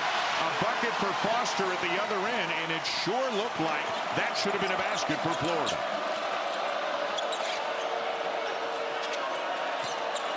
Shimulu one-on-one with Gungba. And it is going against the Gators. Let's get another look at that non-goaltending call. Oh, yeah. That wasn't even close. Nope. That is a miss and a couple of points that should have been counted for the Gators. But again, if it's not called live, it cannot be reviewed. If it is called live, then you can they can have a look at it. You can challenge it, that sort of thing. But if it's not called, it's play on. I think last year, the truth is that would have been an automatic call because they could review every goaltend call. Boozer banging into the chest of Handlockton. Houck down with a rebound, and Boozer fouled him. Boy, what a great job by Handlockton.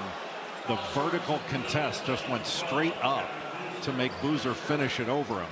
And that is a mountain of a man right there, Micah Handlockton. Having to go one-on-one right in the middle of the floor where Cam Boozer is operating so effectively over the last several games. Middle of the floor tends to eliminate help. Inside, Handlockton kicks it out to Lee. Weak side rebound, Condon. Handlockton up, no good, down to Boozer. Again, the Gators cannot buy one. They are now 1 for their last 13. Those are contested, but Florida's got to go up with those right away. Taking time to gather and shot fake isn't going to work. Again, Boozer and Handlockton.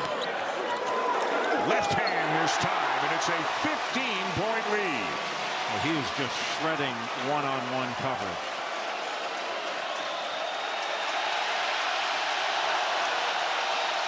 And the crazies getting even crazier right now, loving this last stretch by Duke to pull out to a 15-point lead in the final minute of the half.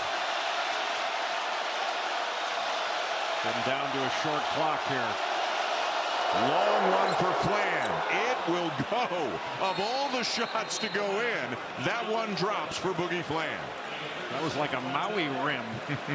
Hit the heel of the rim and went in, and Florida really needed that bucket. And John Shire will use a timeout. Duke by 12.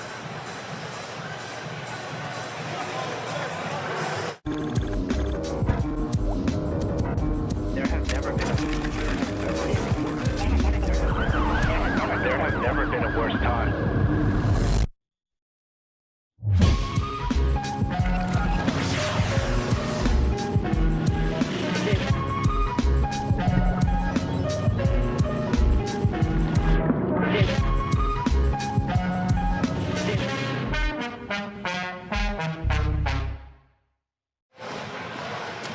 More great action coming up in the ACC-SEC Men's Challenge right after us tonight. It'll be about as blue-blood of a matchup as you can get. It'll be North Carolina and Kentucky from Rupp. Dave O'Brien, Dick Vitale, and Jay Will have the call for you. Carolina coming off a loss to Michigan State.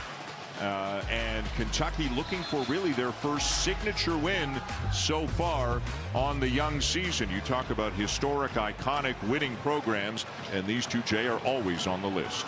Well, the bluest of blue bloods, and for North Carolina, Caleb Wilson has been spectacular. Yet another just super impressive freshman in a season full of impressive freshmen. And that last timeout, by the way, was called by Todd Golden, not John Shire. My mistake. It's Duke with about a 3-second difference between the game clock and the shot clock.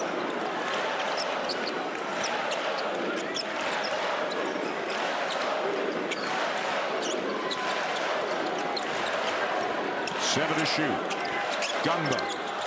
Evans gets it off. Air ball. They've got some time. Houck ahead to Condon, and he threw it out of bounds off of Gumba with a little bit of time left on the clock. That was really the only play he could make. Enough time for a catch and shoot or a controlled tip at the bucket.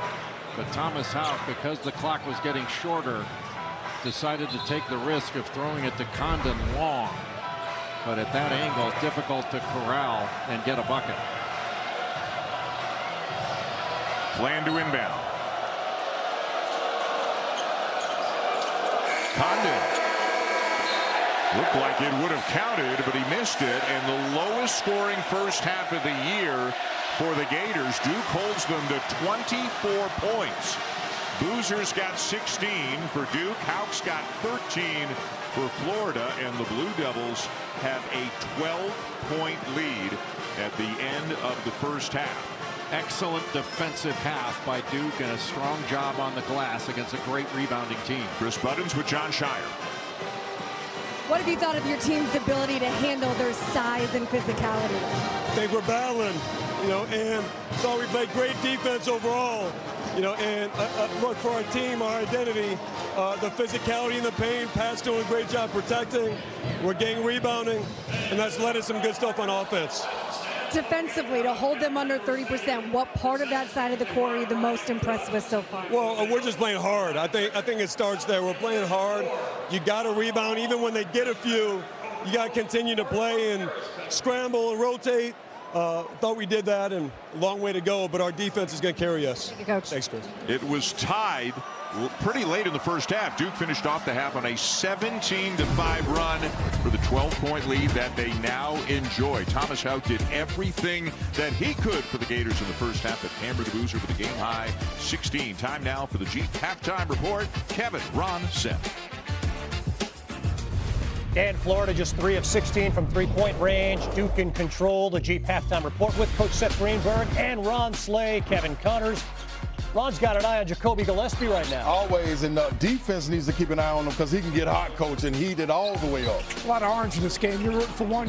KC's rooting for the other. But Kings is making buckets. Struggled at the beginning of the season. He has 19 in the first half, back-to-back big threes. His best game in an orange uniform just before the half.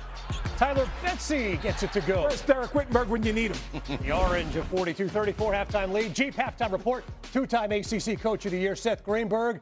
Former SEC Player of the Year and AP All-American Ron Slay, Kevin Connors in the house. So good to have you up here, my man. Man, great being here. Now, anytime I can get closer to Cuse and do something like that, it's only right that the game is made the way you play the game. You get out here and you rock the head, man, the way you're supposed to rock it, and you can go get numbers like that, KC. That's the way you deliver, and that's the way I got to come up here and deliver on set with y'all. That's true.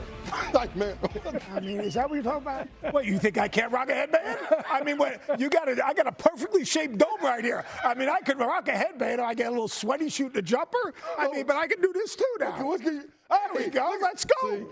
See, Coach, give it to him, Slay. That's a long distance one. I was feeding the post. You've been complaining about the big guys not getting the ball. They got to get it. I was feeding the post. They got to get it. I'm the big guy. There we go. Speaking of big guys, Duke's feeding the post. What do you see about the way Florida's defending Cam Boozer? Well, for one, it's so much space around Cam Boozer. A lot of it is what he creates. It's a lot what the guys around him create, knowing the attention that it's going to get. But, Coach, they got to get in there and help. If you're not going to double this guy, play him single-handedly, he's going to crush you just like this. Look, eat up space, balance, easy bucket for the big. And a great job in the middle third of the floor with that ball screen with his brother, Caden Boozer. They did a good job pushing the defender up the lane. Right here, you've got to get the ball out of his hands.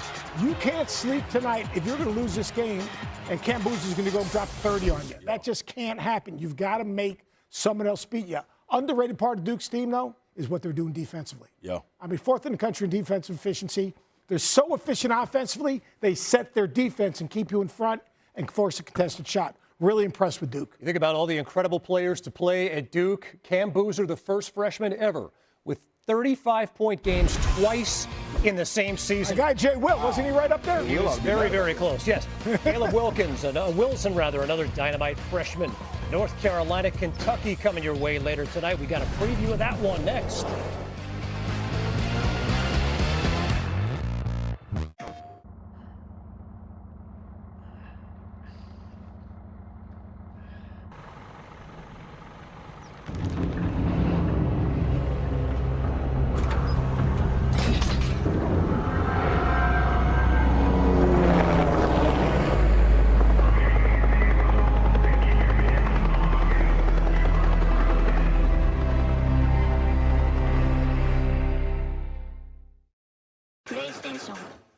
Meet my bestie.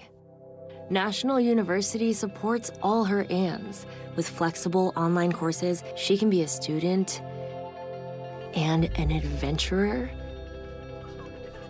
and a multitasker and a granddaughter and a dreamer She's an Ander. National University, supporting all your Ands. When it's time to start your business, it's time for Shopify. Designed with easy-to-customize themes, sell everywhere people shop, and never miss a sale with the world's best converting checkout. See why millions of businesses sell with Shopify. Start your free trial today. For the perfect present, the perfect place is your local Ace. This Christmas, get free assembly and delivery on your new grill at Ace. Around the block, what you need in stock, with service so good it's guaranteed. Ace is the place with the helpful hardware, folks. This is it. This is as good as it gets in the sport.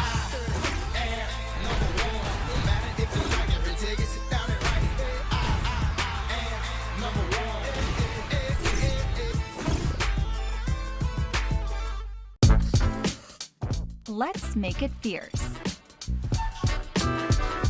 Sparkle on, girly. Make it zesty. Make it iconic.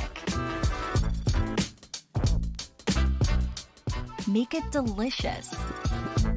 Make it uniquely you with creative AI tools. Let's make it with PixArt. I've always wanted twins. There's one more. Triplets? 2 glaze, please. Buy 2, get 1 free. Thanks. Don't thank me. Thank Match Factory. So who's it gonna be, Jenny? Why choose one when I can have all 3? The best things in life come in threes, just like Match Factory, the ultimate match 3D game. Play now. Welcome back to the Jeep Halftime Report. Nao Abdallah and Virginia Tech taking on South Carolina. Coach, what should the country know about the Hokies? Hokies can spread the court. There's Bedford getting to the front of the rim. He's explosive athletically. And Hansberry as well. Excuse me, that's Hansberry, who's a matchup problem at 6'9". Michi Johnson always knocking it down. He's back home, Coach Green. Yeah, he goes away, he comes back, he goes there, he goes there. He always plays well when he's in South Carolina. Yeah, I left Berg off there. I left the Berg off because he might not come back home. There you go. Jalen Bedford's 3, and it's a Virginia Tech lead right now. Juke Harris has 13 for Wake. Rashawn Agee, 18.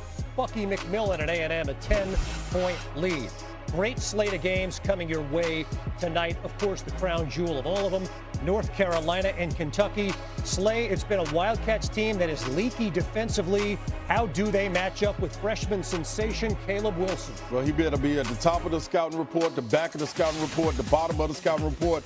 This young man right here, impact is what he does. You see this right here, going down the lane, straight line drives, but if you even cut him off and don't give him an angle, he's balanced enough to get the shot that he wants to get and help lead this team as a freshman. Yes. Kentucky must defend the basketball. It starts with Ortega Oweh, his ability to defend the ball at the point of attack. So if you can defend the ball at the point of attack, you're not in rotation. Guards have been killing, absolutely destroying this Kentucky team. 62 points from the backcourt against Louisville. Michigan State goes 11 for 22 from the three-point line. They got to defend the ball at the point of attack, keep it in front so they don't have to overhelp, so they can run people off the three-point line. They got to do it all without Seth Trimble, who is still out of the lineup for the Tar Heels. And Seth Trimble is so important for the Tar Heel team because he's their best defender. He's the only returning rotation player. Think about the job he did on Peterson a couple of weeks ago. He brings toughness, and he has the ability to defend. He's a two-way player. I love to see Kentucky sacrifice their game to keep their team thriving in the right direction. You got a lot of scores out there. Colin Chandler, Aberdeen, and always somebody got to sacrifice a little of their game. Double figures in 40 of 43 career games in a Kentucky uniform. Check someone. This halftime report is presented by Jeep. There's only one. Get a large stuffed crunch crust for $9.49 from Little Caesars. It has delicious breadcrumbs on a cheese stuffed crust that make it, what's the word? It's crunch-tastic. You read my mind, kiddo. Get the lowest price in stuffed crust for only $9.49. Little Caesars is the real deal. Pizza, pizza. Ho, ho, ho, ho, ho. Well, this sleigh could be Frost-O-Matic, Tinsel-Matic, 1.5% cash back-O-Matic. It's Grease Lightning. Go Grease Lightning, you're burning up the quarter mile. Grease Lightning, go Grease Lightning. Go Grease Lightning, you're coursing through the heat lap trials. Grease Lightning, go Grease Lightning. You are supreme, the Grease Lightning. What's in your wallet? Oh.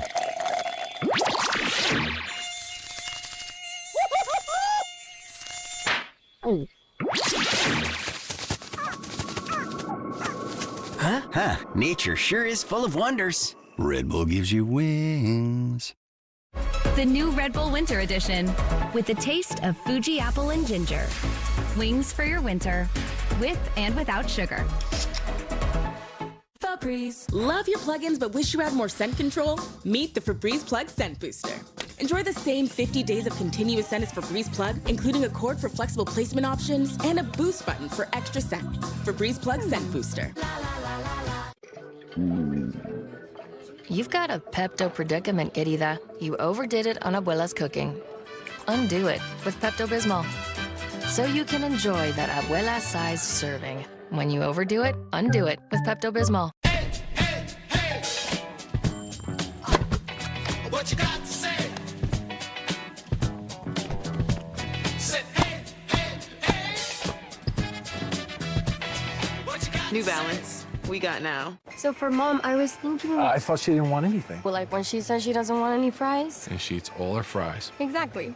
What if we get her the new iPhone 17 Pro at AT&T? We can get their best deal without needing the most expensive plan. Good call. And you know, she loves her selfies. Who's that? No clue. Get the all-new iPhone 17 Pro on us when you trade in your old iPhone. Any condition. Most expensive plan not required. This halftime report is presented by Jeep. There's only one. Hey, the new CFP rankings were revealed tonight. This is the projected bracket. Texas Tech slides up to 4. Ole Miss, despite Lane leaving town, is number 6. Tulane, North Texas, James Madison, all ranked. Number 1. Big Ten opener for Purdue and Rutgers coach. Greg Hoffman, right? I just absolutely love his game. He is so efficient, powerful, plays off of 2 feet, and finishes. He is a matchup problem. Reminds me of a young Ron Slay. Hey, man, he waited his time. I promise you, I didn't have that much weight, but I could do this, Coach. Oh, Coach Green let you step out and shoot threes? I didn't think they had three-point shots back then. This has been the Jeep halftime report.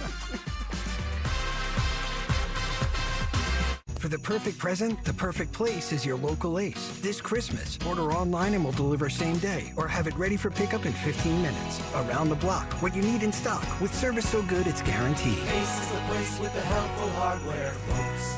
It's one of those days we're not cooking dinner, so I pulled into Popeyes. Smart. Popeyes $20 family meal feeds everyone while you take the night off. Take a holiday from cooking. Got a smaller crew? Get 5 pieces of chicken for $9. Love that chicken from Popeyes.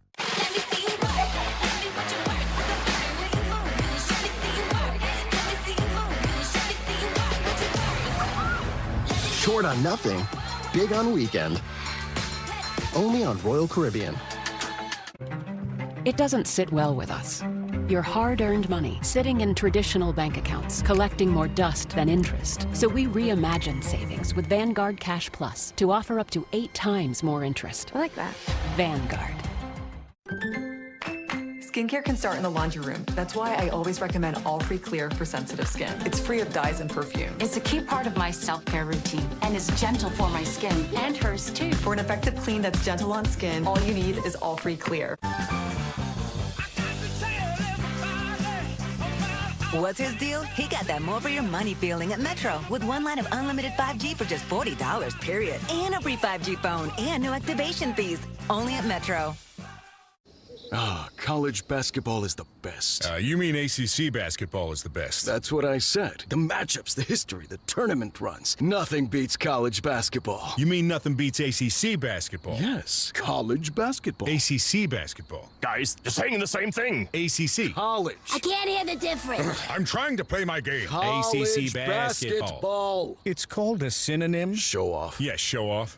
Wait, which side was I on? Here we go again. What started as a viral sensation is now the #1 gift every athlete wants under the tree. Powered by carbon fiber technology, Victory insoles are engineered to help athletes unleash their full potential. Every pair is customized to the athlete wearing them, making Victory the perfect gift for athletes this holiday season. They definitely make a difference. They work, bro. Is this gonna be a good gift? No brainer, right? And with a 120-day money-back guarantee, you can try them risk-free. Don't wait. The best deals of the year are live now at Victory.com. Give the gift of better performance. There's nothing like a break to put a fresh spring in your step. With Candy Crush Saga, you can relax and unwind from the daily egg hunt by matching colorful candies. So take a moment for you. Put down the basket, put your feet up, and start fresh by swiping the day's stresses away. Plus, it's even better when you crack that tricky level on your first try. Now that's what we call a sweet treat. Candy Crush Saga. Download now. .com. Welcome back to the ACC SEC Men's Challenge here on ESPN, where, as always, it is sold out, it is loud, it is rocking here inside Cameron Indoor Stadium. This was a very even game for about 13 or 14 minutes, and then the Gators just were unable to put the ball in the basket. Cameron Boozer took over for stretches, offsetting a great first half by Thomas Houck. Duke leads by 12. Well, Duke's defense was excellent. They really crowded the paint and protected the paint, did a great job walling up. I think that Florida's going to have some opportunities in the second half, but they're going to have to be stronger with the ball and finish plays. They didn't finish plays around the basket through contact. Thomas Houck was 6 of 9 from the field in that first half. The rest of the Gators were 4 of 26. 16 of their 35 field goal attempts were three-pointers, and a number of those, if not the overwhelming majority, were contested. But for Duke, it was mostly Cameron Boozer. He had 16 points in that first half, 6 of 9 from the field. He knocked down 2 of 4 from the three-point line. He and Patrick Gungba combined for 24 points, 9 of 12 from the field. They were dominant in the first half. Chris with a Florida report. Yeah, for Todd Golden, that was the frustration, is what Cam Boozer has done to them, and it's what they worked on their scout. He said that we're allowing him to go to his right hand far too often. He said on the offensive end, their switches are starting to bother us, but we've had completely wide open shots. We just have to be able to start hitting some of them. And he's got to be very frustrated because, as Chris said, and as you said earlier, they emphasize things like don't turn it over, defend without fouling, and force Boozer to his left hand. And they had struggles, Jay, in all 3 of those areas in the first half. Well, it's awfully difficult to force a great player in one-on-one coverage to one side.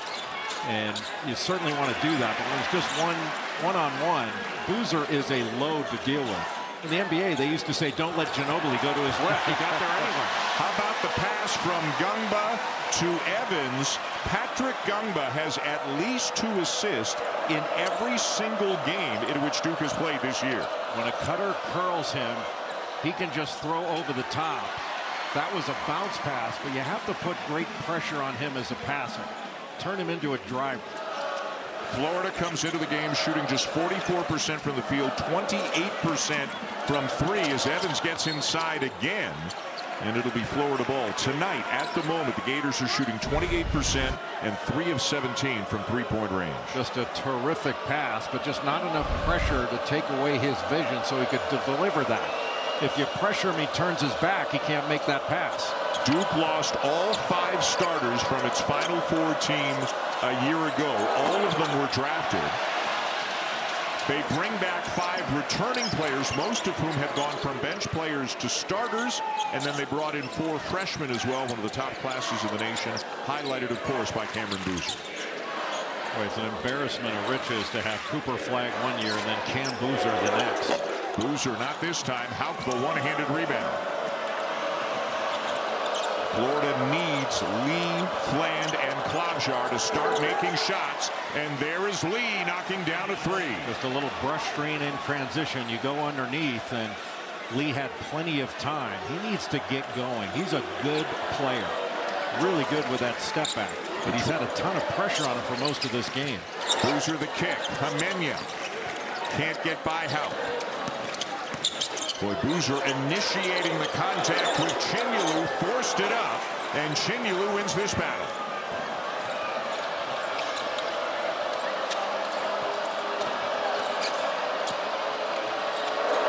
Condon needs some help and finds Fland.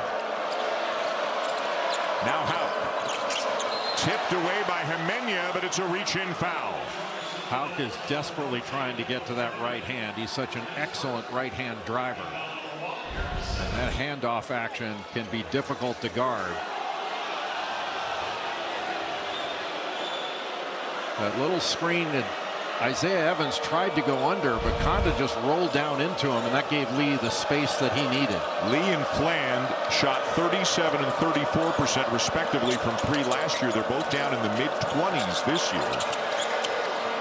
So Todd Golden hoping obviously that's going to improve over the course of the season. Now Fland will drive and score, and some offensive life from the Florida backcourt. And those were plays that Florida was not completing in that first half. They did get some drives, but that slot area gives you a little bit more space. And it's down to single digits early in the second. Another miss from three by Boozer.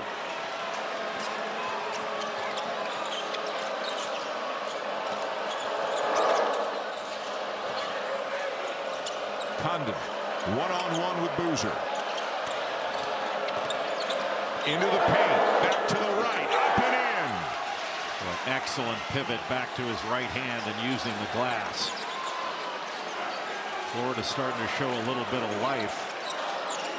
7-0 run Gators.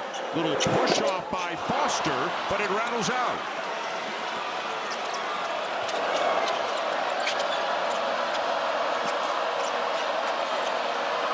Condon one-on-one with Gumba. To the left this time. Boy, how about that footwork? Just a crab dribble inside and then a drop step to the left hand. That was beautiful execution by Alex Condon. And it's the Gator fans behind their team's bench on their feet right now. It's a 9-0 run for the visitors. Well, Florida trying to spread the court and give their big guys some one-on-one coverage. Condon low with the crab dribble, goes back to the right hand, gets it to go. And an excellent pivot back to his left hand to get that quick layup.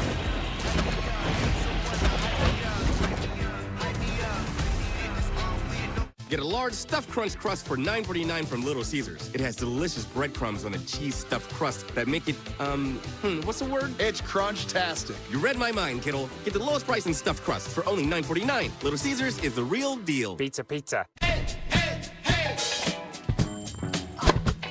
What you got to say? Say hey, hey, hey. What you got New Balance. We got now. This is a story about the one. The one who looks to Grainger to make sparks fly. Getting it done right is a craft. It takes experience, the right material, and the right partner like Grainger with a wide range of professional-grade products. For the one, working hard means others can play even harder. Call, click Grainger.com, or stop by. Grainger, for the ones who get it done. This gives me the edge. It goes where my razor shouldn't go. My nose, my ears, my brows, it's perfect every time. This is Titanium Edge by Microtouch, the 2-in-1 nose and ear groomer that goes where razors can't. Nose, ears, brows, any hair, anywhere. Dual interchangeable heads for maximum versatility. Plus, hypoallergenic stainless steel blades bonded with titanium for an ultra clean cut in places clippers can't touch. Eliminate that unibrow with precision and safety for that ultra clean groom. Remove ear hair with a swipe. Change the head and target nose hair. No nicks, no cuts. It targets the hair that you don't want with laser focus. It's what I need to finish my groom. Get the Titanium Edge, the precision head for ears and nose, plus the shave head for brows, all for only $39.99. Get your edge at titaniumedge.com.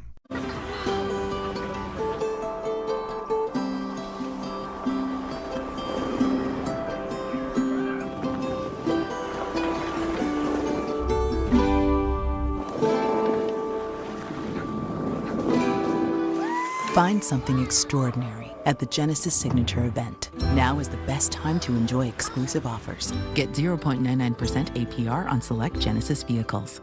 Exclusively at your local Genesis retailers. The NBA is happening Christmas Day. 5 games, 1 unforgettable lineup. It's the holiday tradition. Christmas is our day. Merry Christmas and Happy New Year! NBA Christmas Day begins at noon on ABC and ESPN. Florida has started the second half strong, a 9-2 advantage over Duke in the first stanza. They are getting to the rim and getting the ball inside. Alex Condon made 2 really impressive moves against one-on-one coverage down in the post. And I'm sure John Shire that last time out was talking to his team about better offensive execution. That I would think he's saying that their offense has not helped their defense. But Florida, I thought they ran by some opportunities in the first half. A well-designed play out of the timeout. Hamenya finds Brown for the slam. Really have to communicate on those back screens and put pressure on the ball. Condon is fouled on his way to the bucket. And we're going right back to the first media timeout here in the second half as Duke with a basket out of the timeout to try to stem this Florida run. Well, it is loud in here, and when you don't communicate on a back pick and you don't pressure the ball, it's an easy bucket.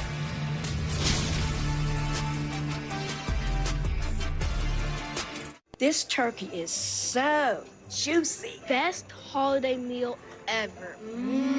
Okay. I get it. I'm off cooking duty. Merry Christmas to us. Merry Christmas. When I was diagnosed with HIV, I didn't know who I would be. But here I am, being me. Keep being you and ask your healthcare provider about the #1 prescribed HIV treatment, Biktarvy. Biktarvy is a complete 1-pill, once-a-day treatment used for HIV in many people, whether you're 18 or 80. With one small pill, Biktarvy fights HIV to help you get to undetectable and stay there, whether you're just starting or replacing your current treatment. Research shows that taking HIV treatment as prescribed and getting to and staying undetectable prevents transmitting HIV through sex. Serious side effects can occur, including kidney problems and kidney failure. Rare, life-threatening side effects include a buildup of lactic acid and liver problems. Don't take Biktarvy if you take dofetilide or rifampin. Tell your healthcare provider about all the medicines and supplements you take if you are pregnant or breastfeeding or have kidney or liver problems. If you have hepatitis B, don't stop taking Biktarvy without talking to your healthcare provider. Common side effects were diarrhea, nausea, and headache. No matter where life takes you, Biktarvy can go with you. Talk to your healthcare provider today.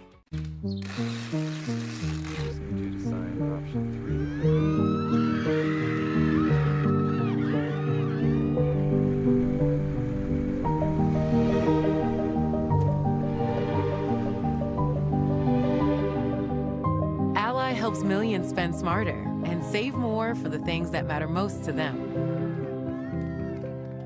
That's why we're the bank that's your ally.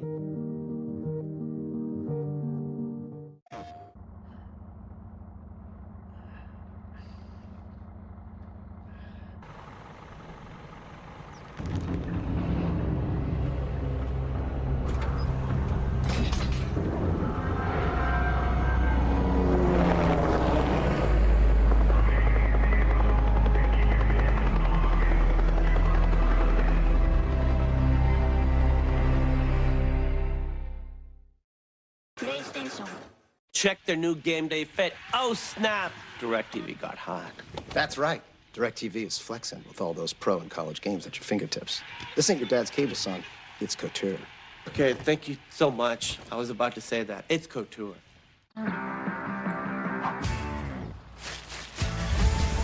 Buttery, flaky crackers. Sweet, crunchy cookies. When lunch goes from snoozer to showstopper, that's the Lunchables effect. Jimmy, my man up there, I know in spirit you're up there with Stuart Scott, watching what we're doing or thinking about us. And I will tell you this, Jimmy V, my man, we are not going to stop. Stop chasing the dream of raising dollars in your dream. Jimmy's dream was to beat cancer, and we must do it. Well, Dick Vitale, such a big part of the V Foundation, and Dickie V will be on the next game tonight. It'll be North Carolina and Kentucky. Dickie V will be with Jay Will and Dave O'Brien. What a great game that should be between the Tar Heels and the Wildcats. This is the beginning of V Week. We've got the Jimmy V Classic next week at Madison Square Garden in New York City. The first game, Clemson and BYU, and the second game, UConn against these Florida Gators. Cannot wait for that doubleheader. Great basketball and a chance to raise money for the V Foundation. This is a week when we highlight the urgent need for cancer research, and thanks to Principal Foundation's generosity, you can double your impact. They are matching up to $1 million in donations during V Week. If you are able, please consider visiting v.org/donate. As you know, Jay, 100% of every donation goes directly to cancer research. Florida, a little 1-2-2 3/4 court press. Takes a little bit of time off the clock. Now back in the 2-3 zone. Just give a different look, disrupt the rhythm of the game. Pretty big along that back line. Foster. Hamenya. And off the hand, then foot of Evans, out of bounds.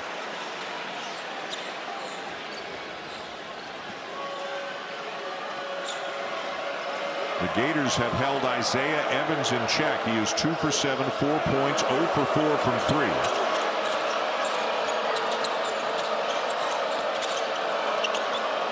Smart to put Chinyelu out top where he can screen and then roll down into the low post. Lee got his man in the air. Plenty of time to line up a 3, but he can't hit it. Rebound, Chinyelu up and in. Like Condon takes up so much space, it's hard to block out both he and Chinyelu. This is just a fabulous offensive rebounding team, and as long as it's not a long rebound, it's advantage Florida to get that board. Lee hit the deck. Evans is free, but it misses the 3. Malik Brown the offensive rebound. Now Hamenya wide open. Chinyelu races down to grab this one. Everything he grabs is with 2 hands.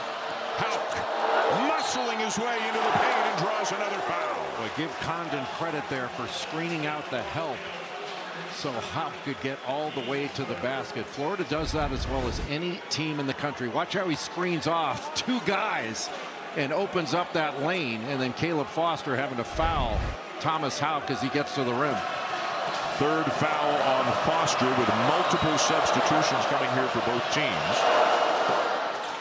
The 3rd annual ACC-SEC Men's College Basketball Challenge will finish up tomorrow night, and here is a look at our ESPN doubleheader. A couple of great games. 6th ranked Louisville. How fun have the Cardinals been so far this year? They will take on Arkansas, and then it'll be number 20 Auburn hosting NC State. Boy, Pat Kelsey's done an amazing job of resurrecting that Louisville program. We saw them earlier this year against Kentucky, and their guards are legit. Ryan Conwell, Michael Brown Jr. It's ridiculous how good those guys are. Brown is as good a freshman as there is in the country. Very interesting game here. Florida back within 2 after trailing by as many as 14. Over on ESPN2, Tennessee and Syracuse are in a battle in the ACC SEC Challenge, with the Vols leading by 1 with 4 minutes to go as the Evans lay-in gives Duke a 4-point lead. Good curl off that screen. Cloudjar was locking and trailing. At least he took the 3-point line away from Isaiah Evans. Condon with Caden Boozer on him. Got the pass, then attracted a lot of Duke defenders, and it's knocked out of bounds. Duke just converged on the ball. Florida had the advantage, and when Condon went up, there were 4 black shirts around him.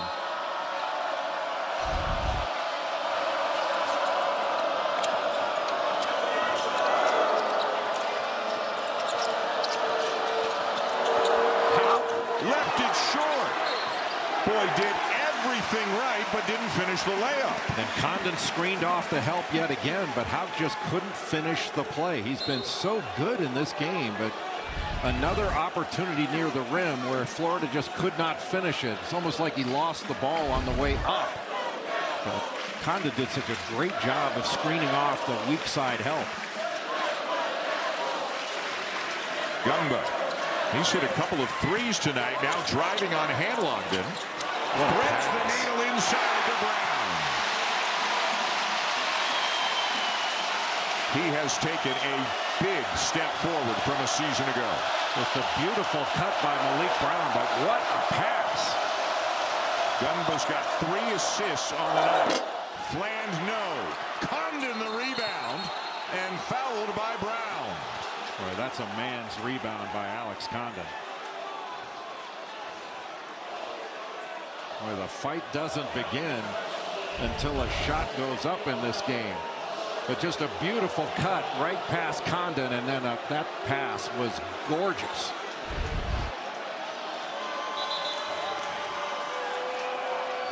The foul on Brown, his 3rd, so he's got 3. Caleb Foster also has 3. Foster's on the bench right now. I think Florida's deciding whether or not they want to challenge that out of bounds call. And they're going to. So they had a successful challenge earlier in the game in the first half, which means you retain it and can use one more challenge, and they want to use it right here.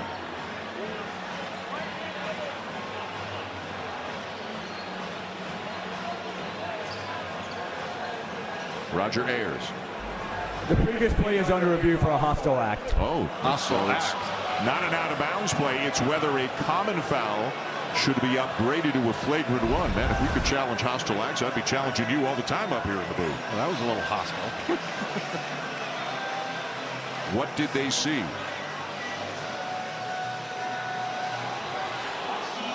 The right forearm, I guess, into the side of the face or the jaw of Condon, enough that they asked for this to be looked at. So this is not a challenge. This is an official review to see if it should be upgraded.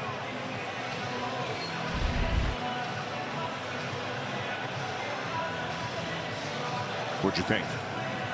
It's hard to determine. I mean, I saw the forearm go up, but he was going after the ball. It's an unusual play, but I'm not sure that's the kind of thing you go, okay, that's a hostile act.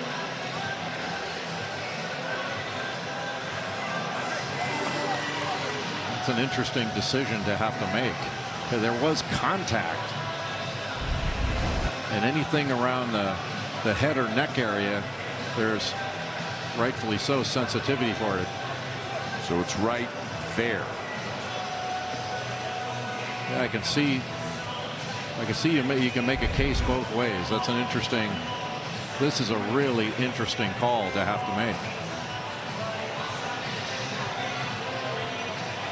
It doesn't look like it's going Duke's way from the way the reaction to the official is.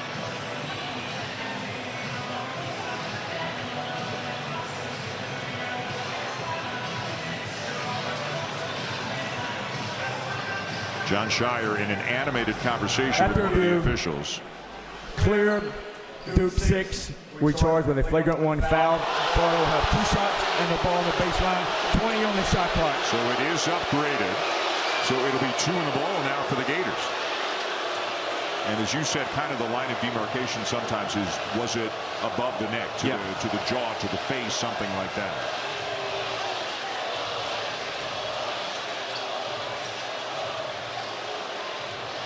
Todd Golden is saying it should have been a flagrant 2.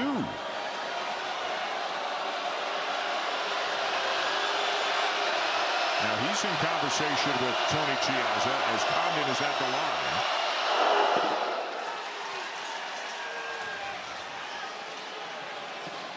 Well, that's a big play if Florida's able to convert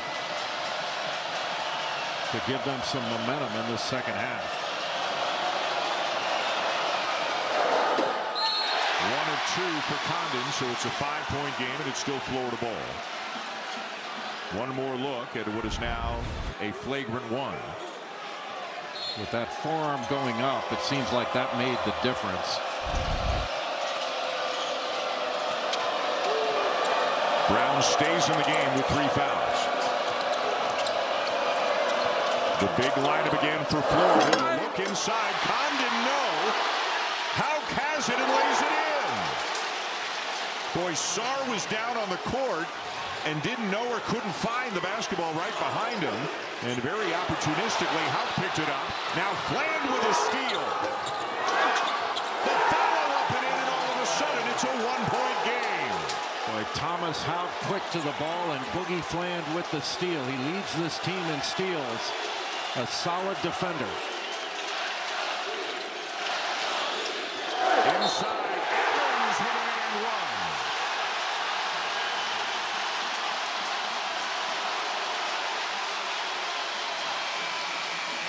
Florida really getting out in passing lanes. And just a step and go on the low side by Isaiah Evans. So concerned with him at the three-point line. And he's about to get a conventional three-point opportunity after that great cut from the left side. And another great pass from Patrick Gungba. He's now got 4 assists in this game. He's the high assist man for either team, and again, averaging better than 2 a game on the season. He is showing a lot more game than he showed at times last year as a freshman. He has become a big part of this team. I love a good passer too. Tipped away by Mazhar, and back come the Blue Devils. Evans returns the favor to Gungba.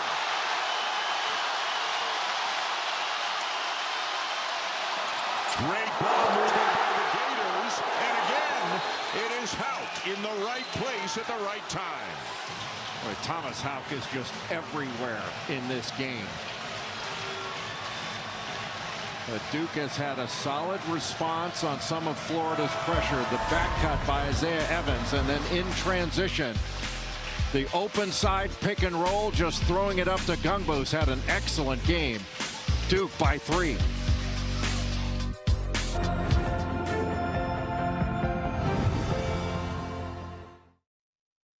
Alright, so let's get started. Wave hello to Zane. He's king of the ping. Hi, Zane. For every one sentence spoken on a call, he has 3 comments, 2 memes, and 4 emojis to contribute. A flood of positivity during every single meeting. Thanks, Zane. But oh, how his passion for product management takes your team from level 0 to level Zane. You need Zane. Zane needs benefits. Work with Principal so we can help you help Zane with a retirement and benefits plan that's right for him. Let our expertise round out yours. Zepbound may help in your weight loss journey. Once weekly Zepbound helps adults with obesity lose weight and keep it off. Don't take if allergic to it, or if you or someone in your family had medullary thyroid cancer or multiple endocrine neoplasia syndrome type 2. Tell your doctor if you get a lump or swelling in your neck. Stop Zepbound and call your doctor if you have severe stomach pain or a serious allergic reaction. Severe side effects may include inflamed pancreas or gallbladder problems. Tell your doctor if you experience vision changes, depression, or suicidal thoughts before scheduled procedures with anesthesia. If you're nursing, pregnant, plan to be, or taking birth control pills. Taking Zepbound with a sulfonylurea or insulin may cause low blood sugar. Side effects include nausea, diarrhea, and vomiting, which can cause dehydration and worsen kidney problems. Ask your healthcare provider about once weekly Zepbound and check your coverage today at zepbound.com. When I talk to older Americans, they're worried about Social Security. It's something they really count on. Social Security helps cover what I need. Medicine, groceries, it's a lifeline. This is money that people have earned, and our country has kept that promise for 90 years. I hear Social Security may run short of funding in a few years. AARP will never stop fighting to protect the Social Security payments you earned. Join us. At Burger King, you write the rules of value. You rule number 10, I mix and match my way. There's 7 tasty items, and I can get 2 for $5 or 3 for $7. That's all up to me. The $5 duo or $7 trio. From Burger King classics to fan faves. Choose your deal. The Apple A19 Pro chip is vapor-cooled because when you run cool, you can push your limits and juggle over 35 trillion complex tasks a second. Imagine if we were that powerful.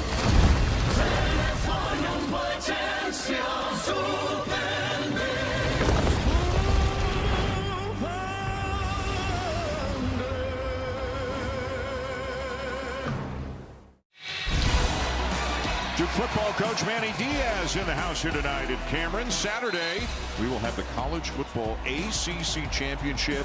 7-5 Duke taking on 10-2 and number 17 Virginia at 8 Eastern on ABC. Also available on the ESPN app. The Blue Devils winning a 5-way tie for second.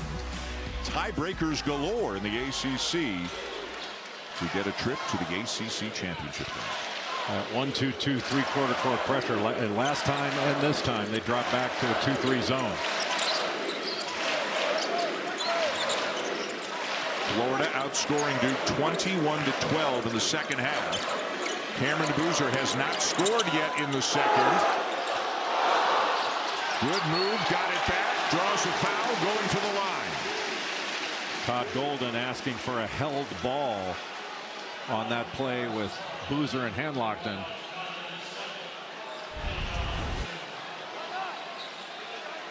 Just pivots right around the defense. Actually, it was Condon in for that ball, but Hanlockton didn't do a bad job defensively. It's just Boozer's footwork is so good. You initially stop him, and he's able to pivot to get an angle and still get up a good shot. Second on Condon, and Boozer now 3 for 4 on the line on the night. First point of the second half. Thomas Houck, the high scorer in the game. He's got 19 for the Gators. Well, Houck has been outstanding in this game. He is all over the place. And it's interesting, even though he's playing a lot more three, he's still getting to the line. He's still getting offensive rebounds. He's still doing all of the things he did last year and even doing them better here this year. Step back by Fland. It's not a good shot. Ran that weave and then settled for that step back three. Florida had it down to 1. Duke's now got it back up to 5 with the ball. Evans stolen away by Fland. He got tripped, and it's Duke ball. Evans. Mazhar the tip. Foster's got it for the Blue Devils. And an over and back the call. Wild sequence.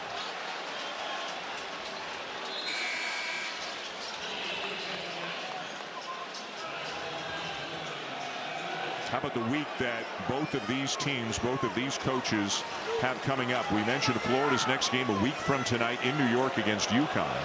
Duke's next game Saturday, and they're going to the Izzone to take on Michigan State. The Spartans are off to a great start this year.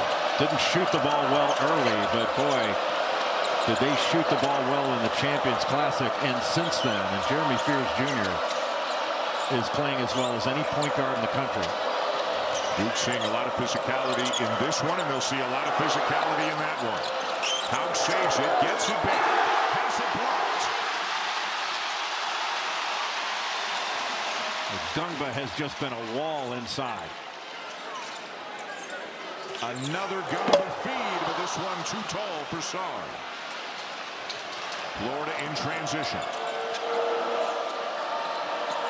Or they could use a Klajjar bucket. And a switch. Lee with a Boozer on him. And Hanlockton sails one over the head of Klajjar into the crazies. Boy, that's an unforced error. And Hanlockton had Chinyelu where he could have thrown over the top. He had a guard on him after that switch. The 10th turnover committed by the Gators in this game. And with the way they offensive rebound, you know, that was an unforced error. It was just a reversal pass. And that's what drives Todd Golden crazy. You turn the ball over like that, you don't get a shot, you don't get a chance for an offensive board. They've got 16 offensive rebounds in this game. And now Chinyelu is called for the foul. That will be his third. Duke is really isolating Cam Boozer right in the middle of the floor. More of an elbow isolation where he can go one-on-one on Ruben Chinyelu. Todd Golden did not like that foul call at all, and he is giving a piece of his mind to Roger Ayers. Golden told us earlier today 2 of his uncles went to Duke, and as a kid he used to love watching some of those great Duke Blue Devil teams. He had never been in this building before they walked in here to practice last night. ACC SEC Men's Challenge College Basketball. And again, it should be a great one. Number 16, Carolina. Number 18, Kentucky. Dave O'Brien, Dick Vitale, and Jay Williams on the call. Well, that's going to be an up and down game.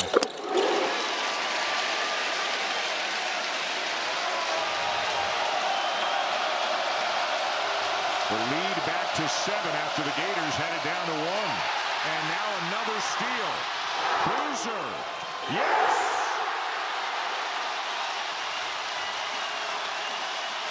It's all Cameron Boozer right now. Just so smart to break contact and get around and knock that away with the right hand. Mazhar can't get where he wanted to go. Gave it up. Hauk for 3, and his monster night continues. So few of Florida's buckets have come off assists. They've had to make so many individual plays in this game. 19 made field goals, only 3 assists. Hauk now has 22, same as Boozer. Open side pick and roll.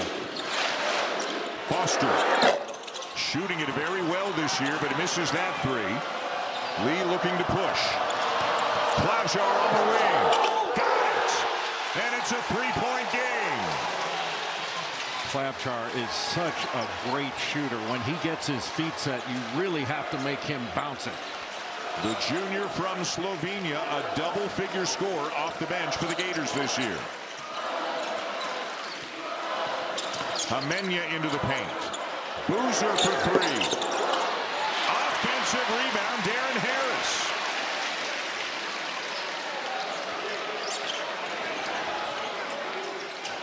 Brown wants to hand it off to Foster. Good ball pressure, though, or off the ball pressure there by Lee to prevent it. Harris lost it and commits a foul. That foul probably saved a bucket. Xavier Lee was going the other way. 6-0 run Florida to get back within 3. Each team has a star taking over at times here tonight. Cameron Boozer has done it time and time again. He's got 22 points in this game. So does Thomas Hauk, knocking down his second 3 of the night. We got a good one at Cameron.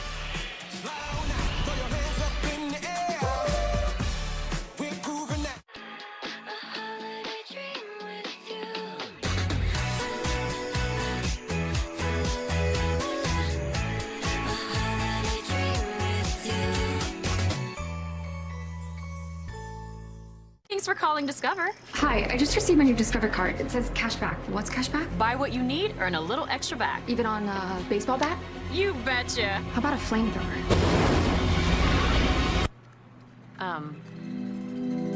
It's one of those days we're not cooking dinner, so I pulled into Popeyes. Smart. Popeyes $20 family meal feeds everyone while you take the night off. Take a holiday from cooking. Got a smaller crew? Get 5 pieces of chicken for $9. Love that chicken from Popeyes. For the perfect present, the perfect place is your local Ace. This Christmas, get free assembly and delivery on your new grill at Ace. Around the block, what you need in stock, with service so good it's guaranteed. Ace is the place with the helpful hardware, folks. While some see a financial world upended, at T. Rowe Price, curiosity drives our portfolio managers to see opportunity. Active ETFs from T. Rowe Price. Invest with confidence. For the Duke Blue Devils, Cam Boozer is the headliner. Right down the lane for the swag. Watch your head. Caleb Wilson has arrived. An ACC men's basketball doubleheader, Tuesday, December 16th on ACCN. The NBA is happening Christmas Day. 5 games, 1 unforgettable lineup. It's the holiday tradition. Christmas is our day. Merry Christmas and Happy New Year! NBA Christmas Day begins at noon on ABC and ESPN.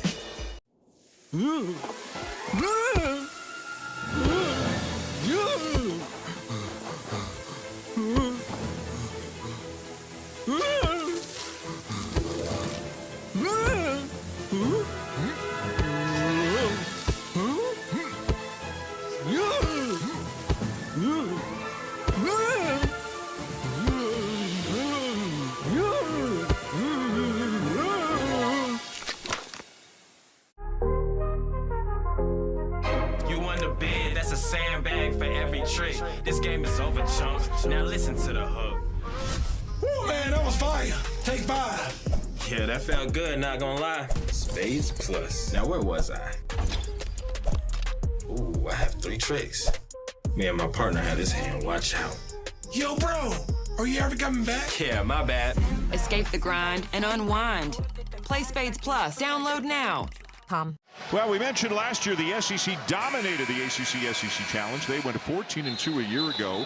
The ACC already has as many wins in the first 3 games as they had in all 16 a year ago. Virginia Tech has won at South Carolina 86-83. The other win for the ACC, Syracuse. How about Red Autry's team? After an 0-3 run playing 3 very good teams at the Players Era Festival in Vegas, they just knocked off Tennessee 62-60. Let's go to Chris. Todd Golden reminding his team to be careful of the turnovers. He said, every time we get a possession, I want to see you guys get a shot up. We also have to keep the ball moving. I don't want it static. They are right back in this game. The shots have been falling more. They've been converting the second chance opportunities more. And until about the last 2 minutes, they did a good job putting the clamps on Cameron DeBoozer, but that is Chad. What a block by Isaiah Evans. They were in a horn set, got a little fade screen up top, and a great recovery by Evans. That needed to be a shot fake by Claptrap. Jay, that's 9 blocks for Duke. Patrick Gungba's got 5 of them. He's been a wall near the bucket. Boozer the drive. Backing down Shinyulu. Got it back. And puts it in. He is relentless. It's so difficult to contain, even on that left-handed drive, able to get back to that right hand. I mean, they don't come much stronger than Ruben Shinyulu, and Boozer's able to back him down. This goes right into his chest. Got a switch. See, when Shinyulu catches it up top, they're not guarding him. 4 to shoot. Lee will have to create. Lofts it up off the rim. Shinyulu the rebound. Good pass. Lee wide open. And underneath, I think, well, it's definitely Duke. We'll see who Brian O'Connell is calling it on. It is Gungba called for the foul. That last possession is an example why Todd Golden wants a shot up without a turnover, because they're such a great offensive rebounding team. They kick it out, get an open 3. They missed it. But so far, Florida's best offense has been a missed shot in this game, especially in the second half. And they have been one of the best offensive rebounding teams in the nation this season. Tonight, they've got 18 to 21 defensive rebounds for Duke. So the Gators are getting almost 50% of their misses. Boy, that last play with Malik Brown knocking it away. If you show him the ball, his hands are so good. Get so many deflections.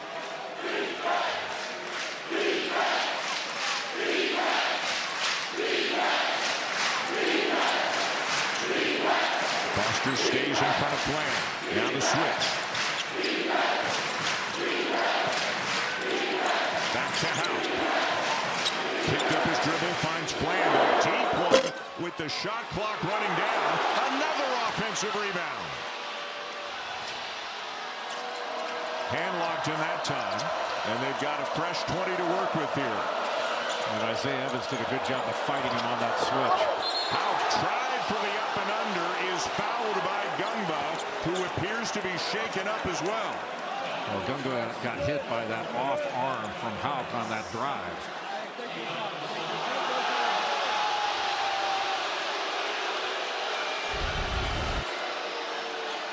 Shot fake, and as he goes around to the other side, just caught him a little bit with that left arm. He did.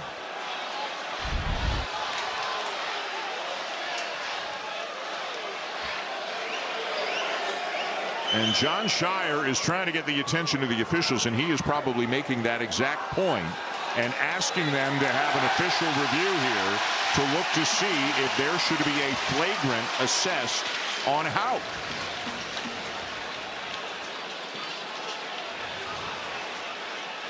Todd Golden is out on the court asking something to the officials, who are trying to get him to go back to his huddle as it is heating up here at Cameron.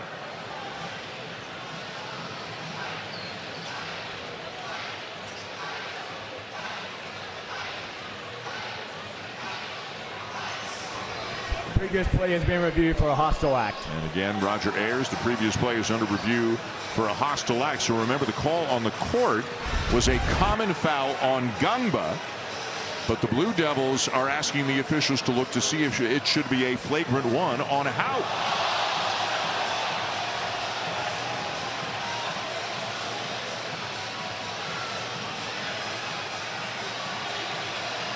And again, as we said on the last one that was called on Malik Brown, sometimes if it's above the neck, if it's up in the jaw or face area, that can kind of lower the threshold, if you will, Jay, of what is considered a hostile act. I'm not crazy about the idea of calling these things hostile acts. They're mostly You're right. happening in basketball games. Right. They could just say reviewing for a possible flagrant. I agree. Because neither one of them, the Malik Brown or the Thomas Hauk play, seemed particularly hostile. But I think your point is right about the fact that it's up near the head or neck raises the specter of it being a flagrant more so than not. And again, this is not a challenge. Duke has already lost its challenge. This is a request for an official review to see if a flagrant foul should be called. The officials have now moved away from the monitor and are having their conversation.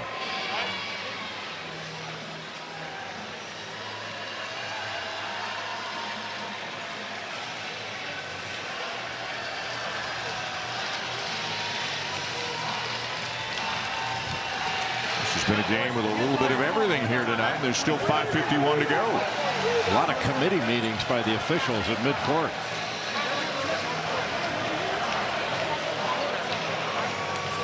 You wonder why they have to talk about it. You know, they're allowed to make the calls on their own. Why do they have to talk about it this long?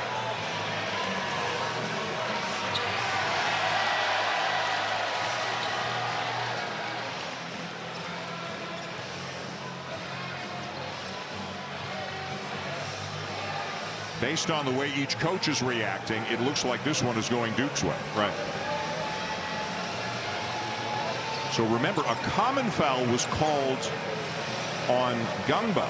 Will that be taken away? After review, we have decided the common foul on Duke will result in 2 shots for Florida. We have a dead ball technical foul on White 10.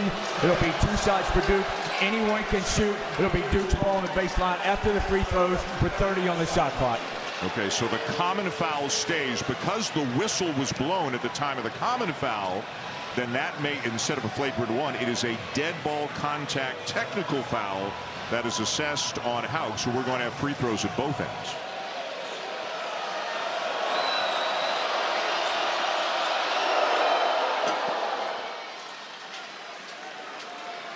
Do you like the idea of the common remaining, even though the flagrant on the other side has been initiated? Yeah, I think it's, if you're going to call a flagrant, it's the right result. I mean, and whether you call it dead ball contact technical because there was a whistle involved, it doesn't matter. It's the same result. The only difference is anybody, John Shire, can choose the shooter on this instead of it being the offended player. So Isaiah Evans is at the line.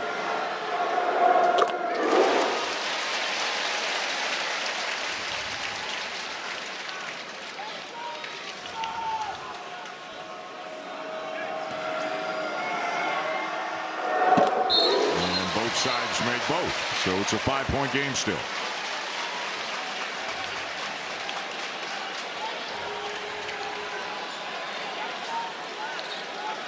Hauk picks up his 3rd foul. There are 2 players on each team with 3. Nobody has yet picked up his 4th. See if Florida, after this 1-2-2 3/4 court pressure, drops back in that 2-3 zone again.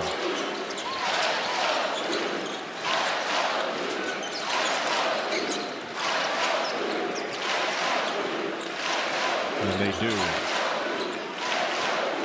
There's a lot of room in that middle. Evans the drive, the kick. Boozer back to Evans. Got to get a shot up soon. He will, and it won't go. Offensive rebound, Gungba. Evans. Gungba again. And a foul, and what a great sequence Patrick Gungba has done a great job on both ends of the floor. The initial rebound and then kicking it out for a wide open three. Those can be daggers, but then doesn't stop.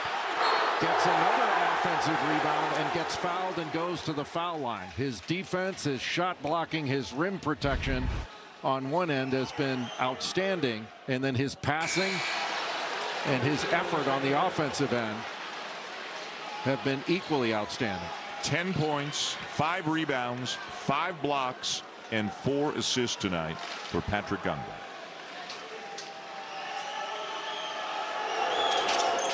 One of 2. Florida, though, still within range and better than 5 minutes to go.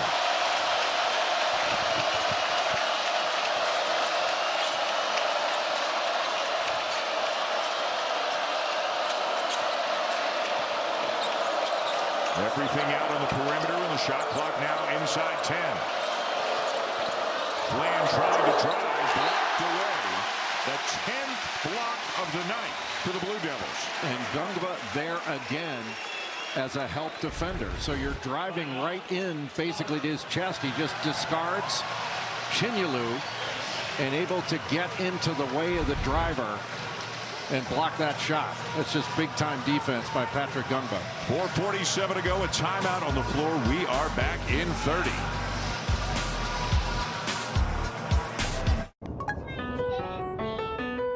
Sometimes the best beginnings start with a click.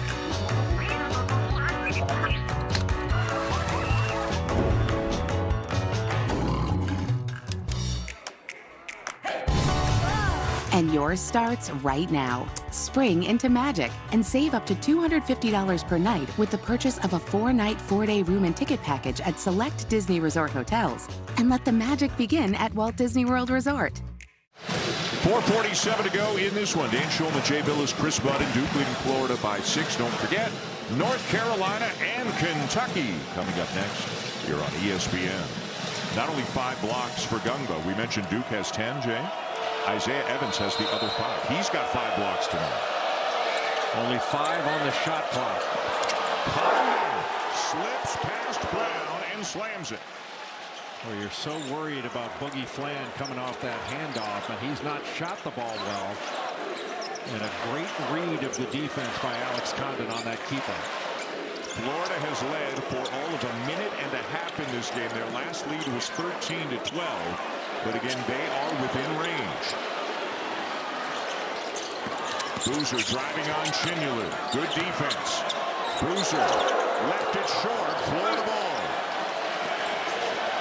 A really good defense by Ruben Chinyelu on that drive to stop it with his chest. Flan with a tough mid-range shot that goes to make it a 2-point game.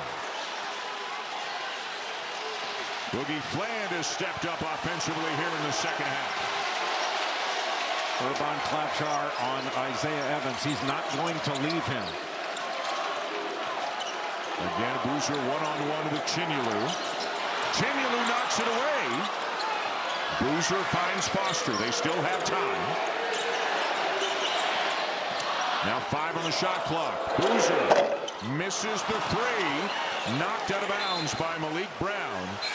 But it will be Florida ball with 3:29 to go in what is now a 2-point game, Jay. The Gators have been a different group here in the second half. Much stronger going to the basket and making plays. Florida has fought back to make this a 1-possession game. Worried about Flan? The keeper by Condon. And Boogie one-on-one with the fall away.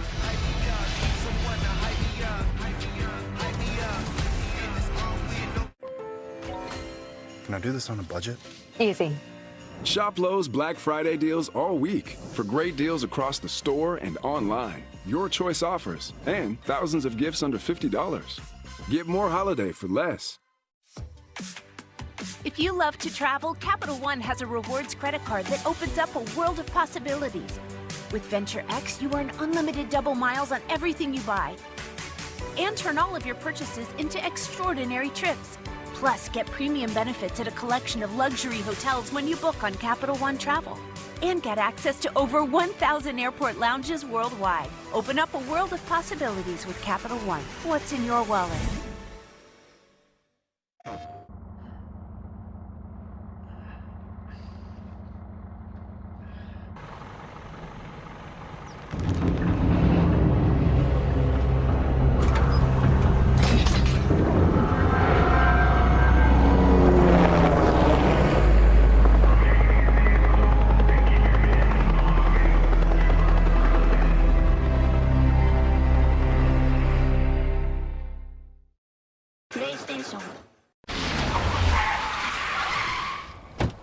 Hey, Dad, can we talk? Sure, what's up? I gotta come clean about something. Okay. It's my new car. I only paid for a brand new Hyundai Tucson.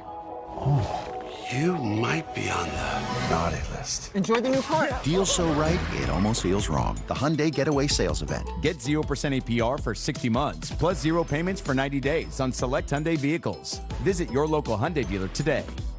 Oh, you want to put the heavier items on the bottom. Let's let him do his job. Right. Young homeowners love to get involved with everything. Latte for Jan? We got a latte for Jan. Remember, you don't work here. Latte for Jan? Ooh, I think the chicken marsala.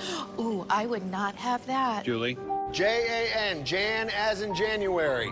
Canned goods, OJ, root beer, then probably sandwich cookies. Progressive can't protect you from becoming your parents, but we can protect your home and auto when you bundle with us. Could be Jan, I guess. Jan? For the perfect present, the perfect place is your local Ace. This Christmas, order online and we'll deliver same day, or have it ready for pickup in 15 minutes. Around the block, what you need in stock, with service so good it's guaranteed. Ace is the place with the helpful hardware, folks. Last year as a freshman, Patrick Gungba II was much more of a complimentary player, averaging about 11 minutes per game. He is a starter this year. He's in double figures for the 8th time in 9 games, and scoring is only the beginning, Jay, of what he's done tonight. Yeah, now he's taking compliments rather than being complimentary. In his last 5 games coming into this one, Patrick Gungba was 23 of 30 from the field. But he's done everything in this game. His passing, his defense, blocking 5 shots, but that's just part of the value he's shown on the defensive end. And then 11 points and 5 rebounds, and he's had to battle against an outstanding front line. Rebounding is going to be a big factor this last 3:25 of regulation. Chris Button has more. As animated of a Florida huddle as there's been all game, Todd Golden came in there and said, we just got to do the basics. Rebound, take care of the basketball, get our shots up. We have them playing on our heels. We got this. An incredible block and save by Malik Brown. Duke ball up 2 with 3 minutes to go. So many basket-saving plays at the rim for Duke in this game. And now Mazhar pokes it away. Last tied at 19. Florida's last lead, 13-12. They could tie or take the lead on this trip. Flan takes a bump and hits.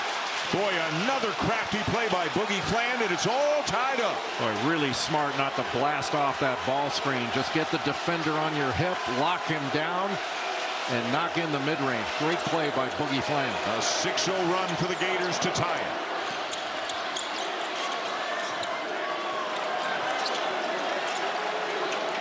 To shoot. Gungba to Boozer. Boozer 4-3, and Duke is back on top. And John Shire will take a timeout. 27 now for Cameron Boozer.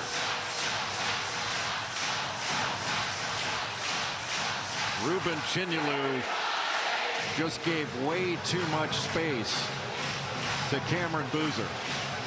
And Boozer just backed up to that 3-point line. Another big-time game for the freshman from Miami, coming off a 35-point performance against Arkansas. Now 27 in this one with just over 2 minutes to go. Off that little screen, just bumps back to the 3-point line. And because Chinyelu was giving help on that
earlier this season.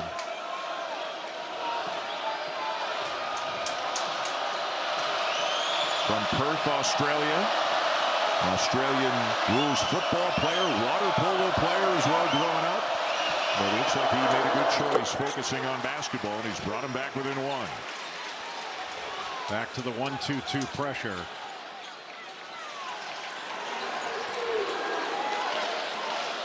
Little trap. Foster gets it over.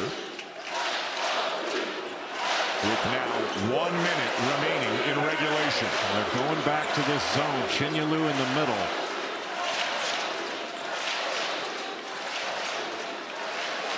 Laying off of Gungba. He'll step back. He'll take it. Florida ball with a chance to take the lead.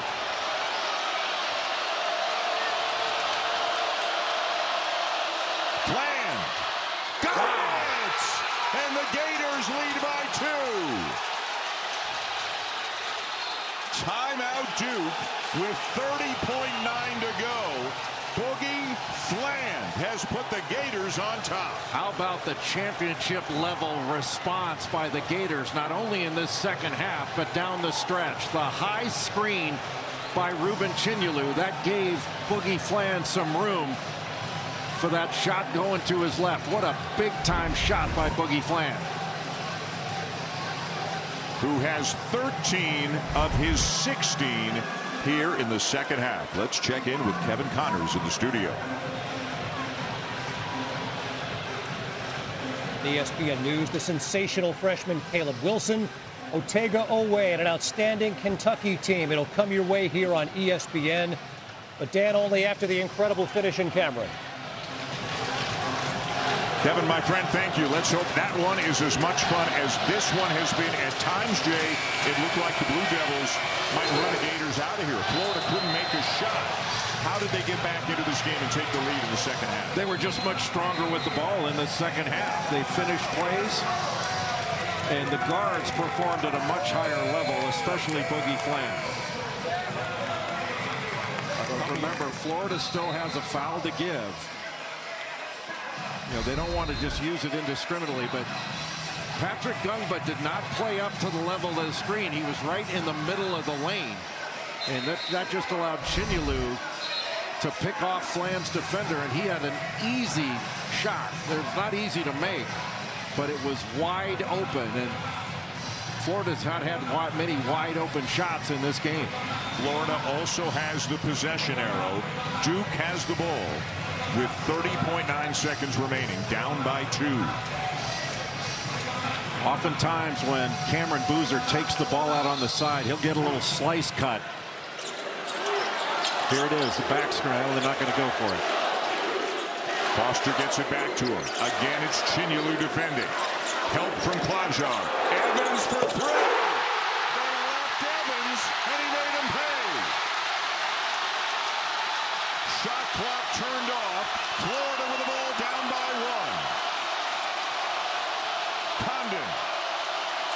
Flan. He's been the go-to guy. Dribbling it off his foot. And with 2.5 seconds to go, it's Duke ball.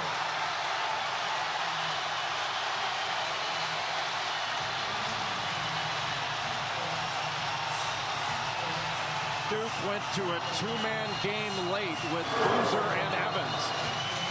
And Evans, after setting that screen, just popped to the 3-point line. 2 on the ball. Klapjar could not get back in time.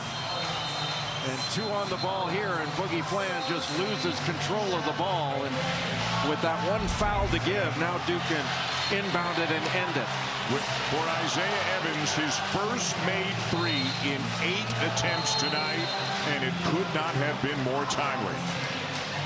Malik Brown checks in for the Blue Devils. As Jay said, still no bonus. That's the 6th foul. Duke will inbound. And really what Florida needs here is a 5-second call more than anything. Duke is out of timeouts. Into Foster, and an immediate foul by Flan. Boy, that went from 2.5 down to 1 on that play. I wonder if they're going to have a look at it and maybe put some time back on the clock here. That seemed like a lot as quickly as Flan fouled. And Brian O'Connell is at the monitor. And he's saying, hold on, everybody. I think they're going to put a little bit of time back on this. That seemed like a lot to come off.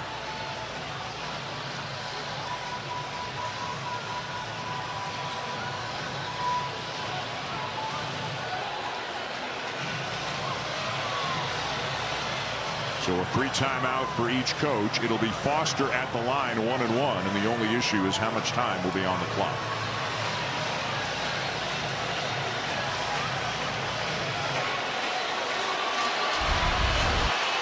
You can see the clock. It was at 2.2 when the play started, but I mean it's 1.9 somewhere around there when the foul was given. It was immediate.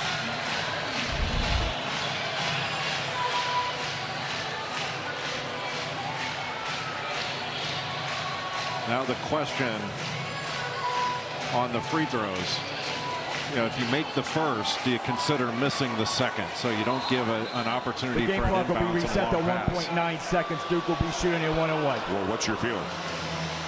I'm kind of torn on it. You make the second, the worst that can happen is to go to overtime. The worst that can happen is overtime. I tend to think you just go ahead and try to make them.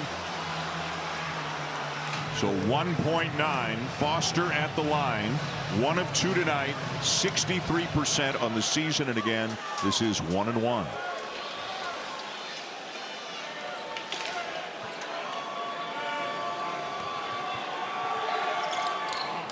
Missed it. Chinyelu will call a timeout, and it's going to be Florida ball down by 1 with 1.5 to go.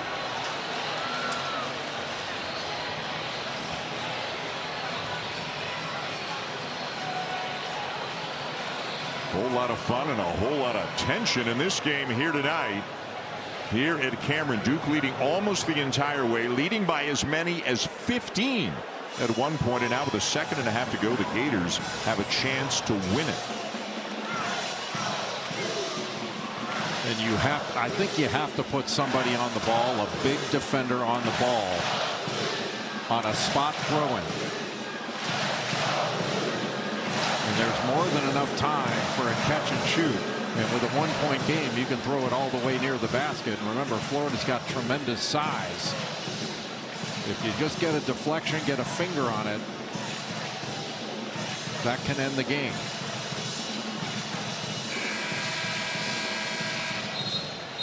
North Carolina and Kentucky coming after this one here on ESPN. But we've still got a big 1.5 seconds, and now it looks like they've knocked it down 1/10 of a second. The officials had a look at the monitor during the timeout. Now it's been put to 1.4.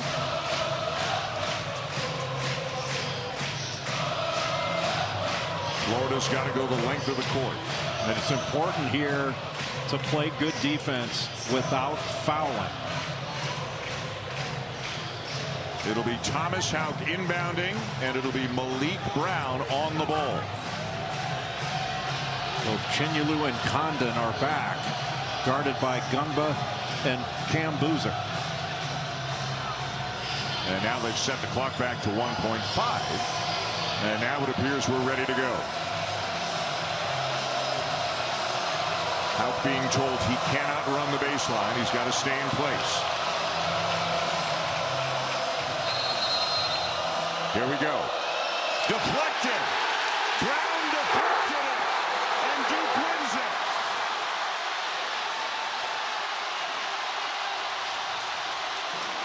What a play by a guy who is so good defensively, makes so many of those intangible type plays, and that one seals the win for the Blue Devils.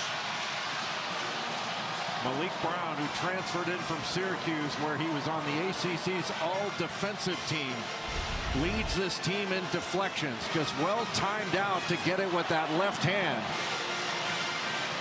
And you get a deflection, the game ends. A great play to finish this game by Malik Brown. And a really fun game where both teams fought so hard, and the Gators got right back into it. It briefly took the lead late in the game. But it's Cameron Boozer leading the way with 29 points tonight. as Duke wins by 1, and Mazhar is with Chris. Cam, congratulations. Isaiah Evans makes that 3 when you guys are down 2, and you think what? Sorry, what? I can't hear. When Isaiah Evans makes that 3, what was going through your head? Oh, I mean, we ran that play. We know how good a shooter Slim is. He didn't have it going to start the game, but I have full confidence in him. That's why I made that pass. Big-time player, big-time shot. You guys were down 15. That lead dwindles. What did you guys show in terms of composure that you needed down the stretch? Yeah, we showed toughness. Obviously, Florida's a great team. They won a national championship last year. They're probably the biggest team in the country with their front court.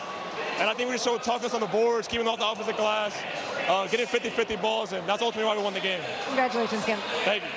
A great game for the freshman, just another one in what is becoming a nightly occurrence as he scores 29. That great shot by Evans, as Chris and Cam Mazhar were talking about, and then the great defensive play by Malik Brown. What a game. Boy, two teams fought so hard, but the Blue Devils win it 67-66 in a fun one here tonight. Well, Florida showed the heart of a champion in the second half to come back with a legitimate chance to win it at the end. But that little pick and pop with Isaiah Evans, they had 2 on the ball. He just pops back to the open area and set his feet really quickly. A huge shot.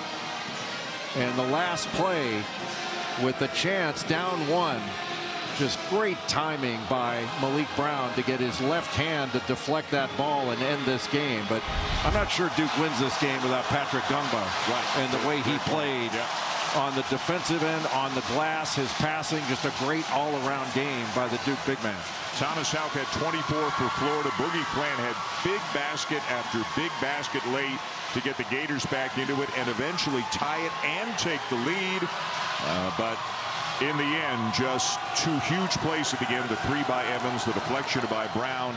To Jay's point about Gungba, who we spoke about a fair bit earlier in the game, he winds up with 11 points, 5 rebounds, 5 assists, 5 blocks. An incredible night in so many different ways for Gungba. And the scary thing is both these teams are going to get significantly better as the season goes along. Couldn't agree more. We'll see the Gators a week from tonight against UConn at the Jimmy V. Can't wait for that. Carolina, Kentucky coming up. For Jay Billis, Chris Button, and our entire crew, I'm Dan Schulman saying thanks for joining us here in Durham. Now let's send you to Rupp, Jay Will, Dickie V, and Obi. Well, here inside Rupp Arena, that's the guy having a good night already. That's Will Stein, hired as the Kentucky football coach and introduced in front of the home crowd here as the basketball Wildcats are also off to a very nice start themselves. We just saw Cam Mazhar and Duke pull off a terrific victory. These are his numbers: 29 points, 10 to 21, 6 rebounds. You talk about the terrific freshmen all over the country. Caleb Wilson for North Carolina at 20 and 10, leading the Tar Heels, who are 6-1, ranked number 16, up against number 18 Kentucky. A night of the Blue Bloods. That means we have Dickie V and Jay Will in the house as well. Well, it's a lot of fun being here, no doubt about it. These fans are so passionate. Big Blue Nation. I love the spirit, the energy. I like the coach, the new coach. He came out fired up. Well, he's undefeated. He better be fired up. Yeah. He was a very popular guy. I'm fired up to see Caleb Wilson. I'll go ahead and say it. Think about names like Antoine Jamison, Vince Carter, Marvin Williams. That is the talent level of Caleb Wilson. Aberdeen pokes it away. Pretty good company. That's great company. Pretty good company, man. Foul on Powell. See Kentucky in front 10-4 early. We can talk about all the diamond dandies you want, but right now the one that's standing out more than all of them is Cameron Boozer, your former teammate, son. He's been dominant. His performance, he carried them to the victory against Arkansas with 35. Tonight against Florida, another national team, 29. He rises to the challenge of the big competition. Here's Wilson with a touch, the 6'10 freshman from Atlanta. Mazhar inside for 2. He's 7 feet. So much in this game early. North Carolina's been doing a lot on the perimeter. Their bread and butter is down low with Wilson and Mazhar. They lead them in points, averaging around 35 points per game. Get the ball down low, Dick. That's what they need to do. You know, Jay, Mazhar is a really great pickup they got from Arizona. Size, can shoot the 3. He can pass the ball. He's a big plus for Carolina. He's 16 points, 8 rebounds a game so far for Hubert Davis, too. So you're right. contributing in a big way. Powell will launch and knock down a three. He can shoot the three. He's a little offense.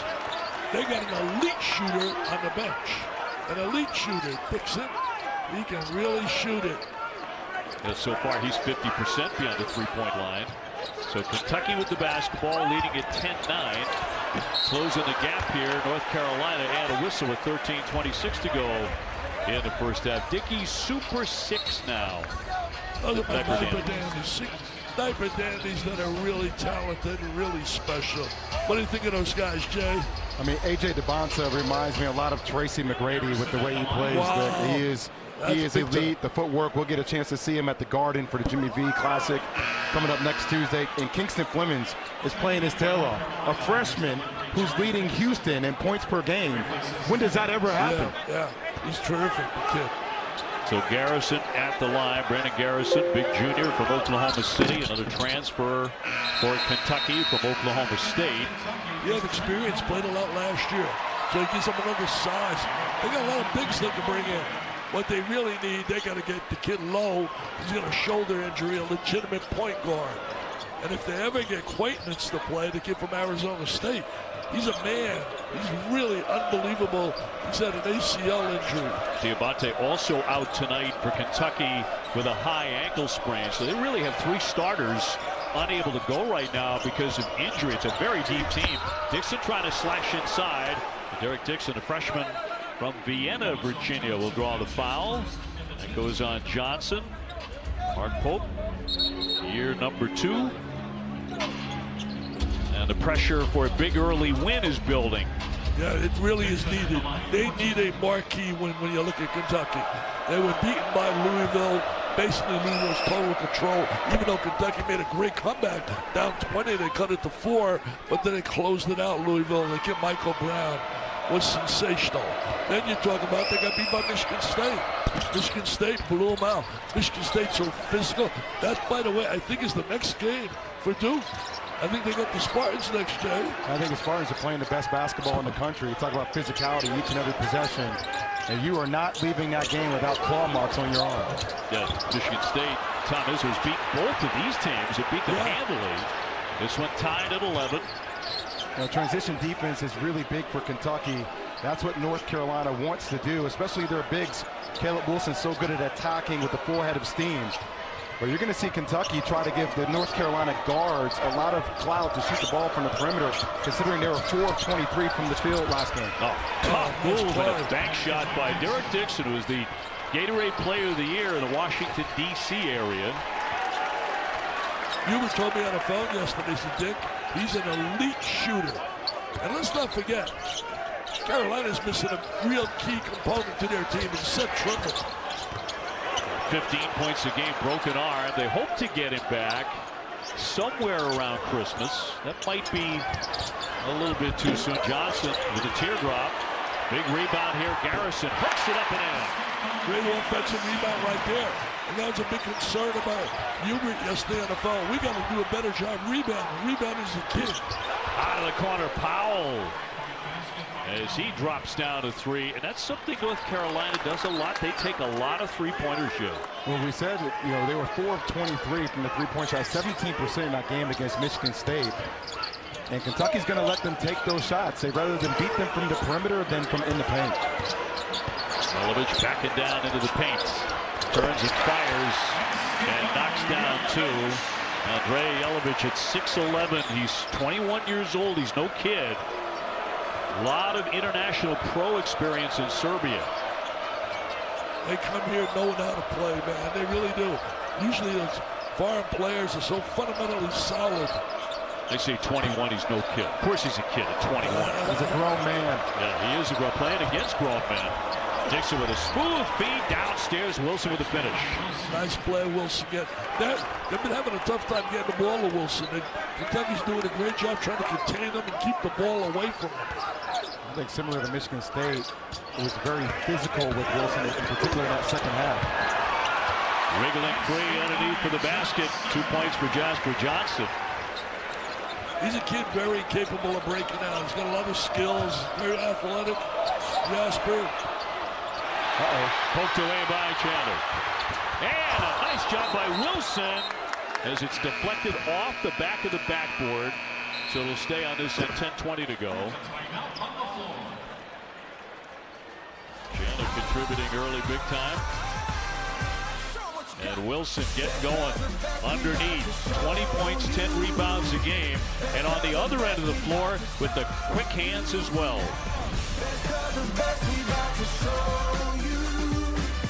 Thanks for calling Discover. This is Diane. Hi, I just received my new Discover card. It says cash back on every purchase. What's cash back? It's new. Buy what you need, earn a little extra back. Even on walkie-talkies, rope, and a baseball bat? You betcha. 10 to 15 pumpkins? That works. Absolutely. How about flowers? What he meant to say was flamethrower. A what? And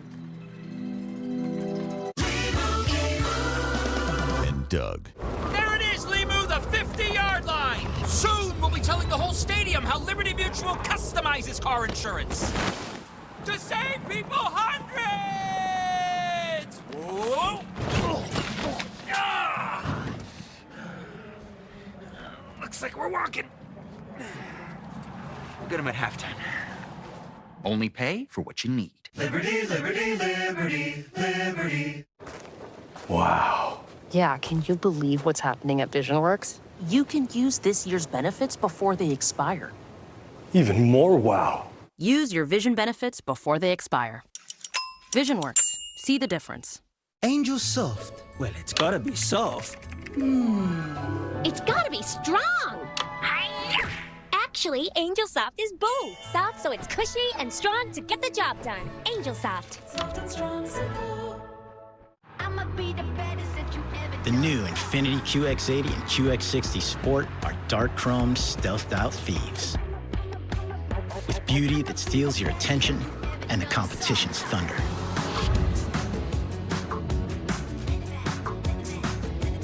Make the perfect getaway in the first ever Infiniti QX80 and QX60 Sport.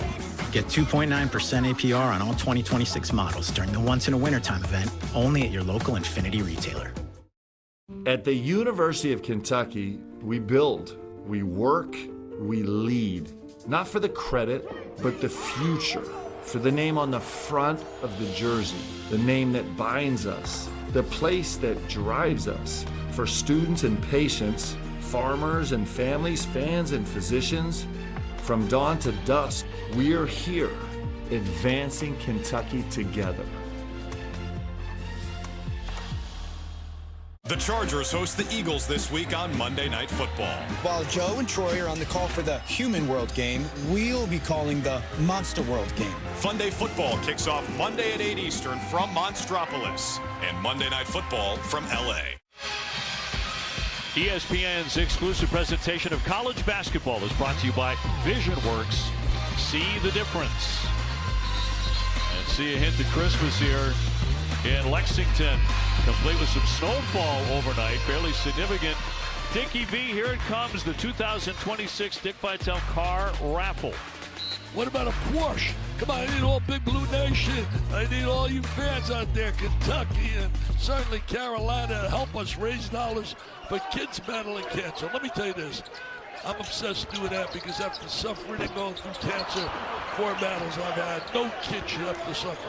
So if you want to get a chance on that Porsche, just go to v.org/Vitale raffle. v.org/Vitale raffle. $100. Hey, Jay, you look good in that unbelievable Porsche. I'll put it in the bid right now. You might not be eligible to win. No, come on. I got no eligibility left. Come on. There goes the eligibility. 10:02 to go here in the first half. Wait, Obie, I'm 44. I can still play in college basketball. You can still shoot it. I saw you earlier That's today. the median age of college basketball today. What are you talking about? Wilson. You look like you still can play. Wilson draws the double. Back to the freshman. He can't stick it. And Marino went up high for the rebound. Already up there at 7 feet through the foul. He's got to do a better job of taking better shots. I think sometimes he rushes shots. Well, you expect that out of a kid. He's so talented. He's multi-skilled. I mean, I watch him and I just see greatness all over when you talk Caleb Wilson. He's really one of those guys you can't teach many of the things that he can do. And look, for a guy like Caleb Wilson, if you're able to take him out of transition, and if you're physical with him, you make him try to beat you off the dribble, that is a win for the opposing team. He's amazing in transition. There's no doubt about it, Jay. Foul off the ball. That'll go against Aiden High, his first. Hey, my guy, Jay, let me tell you this. I covered his games twice. NABC Player of the Year. I'm not sure Duke had. I don't know that for a fact, but I'm going to guess. I don't think Duke's had a two-time Player of the Year. Would you know that? No, but could you tell that to the other Jay? Jay Billis, yeah. That's right. Marino, who is really gifted, 2025 Mr. Kentucky basketball. A long one coming, and a good-looking stroke there by Yelovich, but can't knock it down, and High collects the rebound for Carolina. You know, a lot for Kentucky will come down to half-court execution, and that's where they missed Jalen Lowe, the transfer from Pittsburgh. Just a great organizer and manager of the game. See, I thought that the two losses with Louisville and Michigan State, two marquee teams, you know, they blow out all those cupcakes. I mean, they're just too strong. I think two things that I thought about. Shot selection, and that comes your point guard play, you said, Jay. Wilson has to fire with a shot clock down to 2, so a wild-looking shot, but they'll get a second chance. And also, number 2, team defense. Giving help to one another. Helping one another. Communicate. You would see here all the time playing for Coach K. Communicate, communicate. Well, it helps when you have a guy like Jaden Quaidens who hopefully can come back for this team that could be your anchor from the low post position, can block out the sun. That's going to be batted out with 1.6 on the shot clock. Now, we were watching him earlier today, just kind of messing around in practice. Strong. Oh, is he ever? He is a man at 6'9". He has Shaquille O'Neal type hands. And you talk about a guy transferred from Arizona State, but number 9 overall prospect in the 26 NBA draft, according to ESPN's Jeremy Wu. That's how talented of a player that he is. And by the way, defensively and offensively, one of the most elite players in the country. You know, Bob Hurley had him down there, and Bob Hurley loved it. Let me tell you this. You look at a kid like that as a coach, and you sit at the end of the bench, it crushes you that he has to be an assistant coach because of an injury, and he can't play. I mean, he's that talented. Wilson at the reset of the shot clock. What a sweet shot that is by the freshman. Well, that was a great move right there. Medium range is automatic. He really is. It's a distance, a three-point shot he's got to work on. Pull up in the drop inside for the big, and Marino will cash in. Top 30 prospect who stayed home. He played at Great Crossing, just about a half hour from campus. Stolen away by Oway, and will slam it down. Well, he can bounce off the floor. He's like one of those Spalding balls I used to play with as a kid. When I'm talking about a kid, that's a lot of years ago. A lot of years ago. 86 years young. Oh, man. Young at heart. Every tale can come true. Yes. And you're young at heart, says Frank Sinatra. I've heard it sung. Wilson poked away. Kentucky with another theft. Oh, nice pass. And a slam by Aberdeen. Playing well defensively, converting from defense to offense. They love it here, baby. They love it. All these big Blue Nation fans, they love it. They eat, sleep, and drink basketball around here. They really do.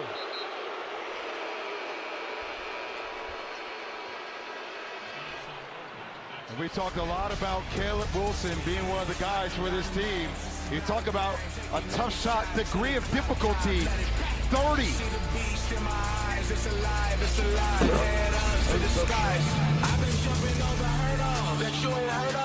For the perfect present, the perfect place is your local Ace. This Christmas, get free assembly and delivery on your new grill at Ace. Around the block, what you need in stock, with service so good it's guaranteed. Ace is the place with the helpful hardware, folks. I'll give you 1/5 of my cookies for 1/3 of your pizza. Don't lowball me, Harold. 2 tenths. 3 tenths. Deal. Willingly doing fractions. That's the Lunchables effect.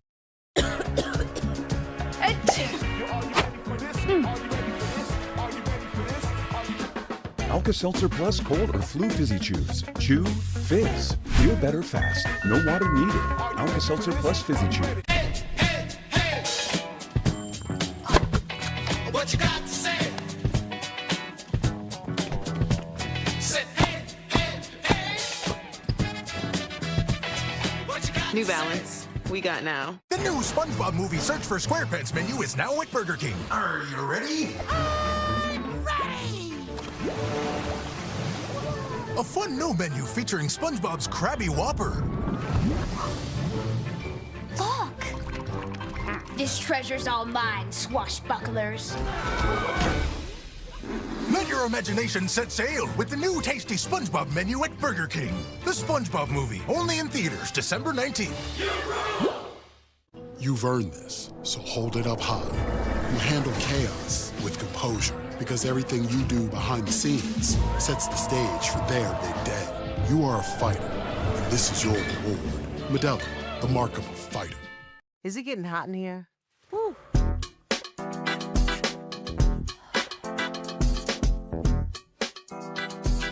Nah, girl, that's just the menopause. Introducing Weight Watchers for menopause. Now with medical experts trained in perimenopause and menopause to give you the care you deserve. All backed by the #1 doctor-recommended weight loss program and a community of women to cheer you on.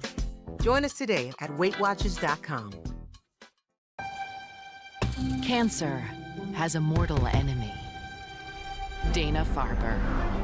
For nearly 80 years, Dana-Farber's advanced discoveries have helped people everywhere get their life back. Because nothing is as effective against cancer as breakthrough after breakthrough after breakthrough. If your world is touched by cancer, Dana-Farber is Boston's cancer specialist.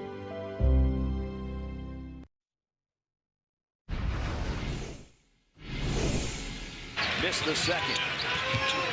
Williams. Quick pass to Dudley. Great look. Great vision. You young kids, keep your eyes up all the time. Don't look at the ball. Great vision by Jason Williams. I'll tell you one thing. I remember every possession of that game. Keith Bogans, Tayshaun Prince, Tubby Smith, having 38 at the Meadowlands and getting a win that night with you on the sideline, Dick, literally was one of the highlights of my college career. Well, it was your career high, too. It was. And I'll tell you one thing, Kentucky had you guys beaten. You guys were #1 in the country. You were undefeated. I remember that game. Great memory I have there about that because your performance was off the charts. And I also remember Coach K taking all 5 starters out. He was furious, showed his motivational ability. And you came back and you won 98. I think it was 95-92. How do you remember stuff like this? Well, you know, certain games, they stand in you. You know, they're special. Well, it came back for Kentucky because my last college basketball game was here at Rupp when we lost to Indiana, honestly. And it was the only time I've ever heard Kentucky fans root for IU basketball. Aberdeen bottled up, nearly picked up. Chandler with a catch, shot clock down to 10. Oway lines it up, got an excellent look. He has a tendency to have a little hitch in his shot. Turned around by Wilson, can't stick it, but he wins back the second chance. Up he goes, around and out. Been pretty relentless on the glass here early. Kentucky by 2 and the ball. Kentucky doing a great job of just being physical with Wilson, not getting him any space to operate down low on the block. Chandler keeps on trucking. Should have shot it. Yeah, he should have. Should have shot that ball. At the rim. Should have shot that ball. I mean, a great front change of direction right there on the rim. You know, you mentioned about memory, certain games. Like I used to remember, for example, wow. Tayshaun Prince, look at that. Yeah. 2001 SEC Player of the Year. Currently with the Memphis Grizzlies right now. And then we got 2001 right here, Player of the Year in the ACC. Got a lot of talent right now, not playing, watching. World champion with the Detroit Pistons. Williams directed traffic. Shot clock down to 4. Aberdeen gave it up, gets it back. He'll launch a long one. Never got to the rim and a shot clock violation. Now, North Carolina so far in this game with 5 turnovers and Kentucky with 8 points off those turnovers. Hubert talked about it today earlier about being strong with the ball in the half court and just careless passes early. See, I thought the turnover situation would go the other way. Play without a point guard, pressure them a little bit, and try to get them a little rattled. But they've done a very good job. Everybody chipping in a little bit, handling the ball. Mazhar showing some muscle underneath and will drop in 2. That was a legitimate big-time move in that lane. using the left hand. Hey, Hubert Davis says he really knows how to play. The 7-footer from Estonia. Yeah, Henry knows how to play. Most of those guys that come here from overseas know how to play. They're fundamentally solid, really understand the game. Chandler way downtown, glancing off the rim. Shooting too quick. I think that's too quick. A little more patience, but the extra pass. Just a bad shot. Try to beat the player off the dribble. It's great for your teammates with some dribble penetration. Stevenson in tight, tapped away, and a second effort here for North Carolina. Hubert's got to really be pleased with their rebounding right now there. Great second effort. Hubert's really enthusiastic, really animated on that sideline. Looking to pick up his 7th win and swished in. Bogobats with a nice touch there. He's only 32% beyond the 3, but he's their #1 3-point taker. Now North Carolina with an 8-2 run. I'll tell you, Dick, this North Carolina team looks like those North Carolina teams back in the 90s.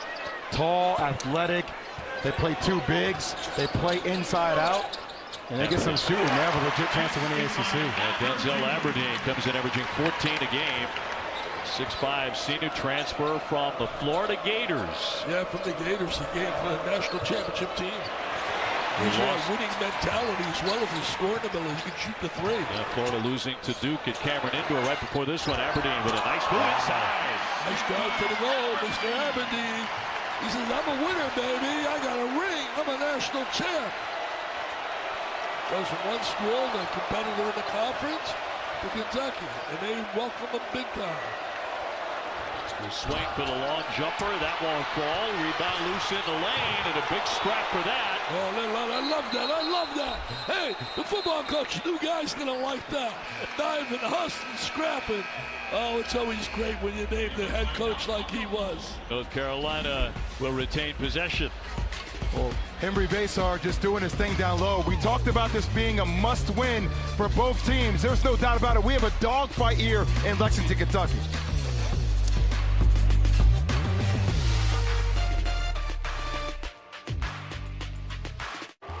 Zepbound may help in your weight loss journey.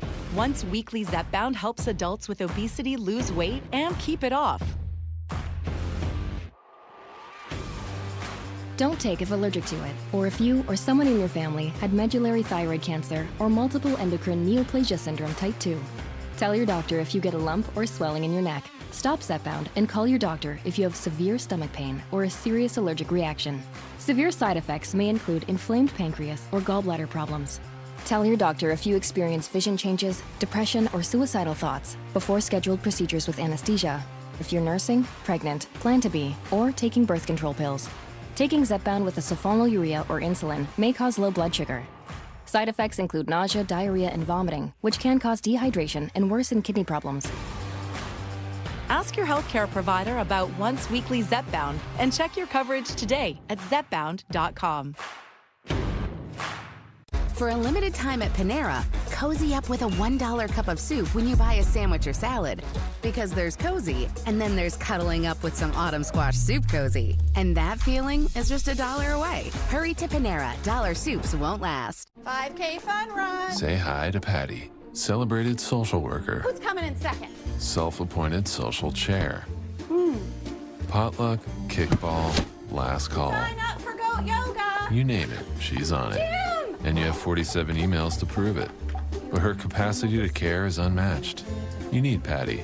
Patty needs a retirement plan. Work with Principal so we can help you help Patty with a retirement and benefits plan that's right for her. Good night, guys. Let our expertise round out yours.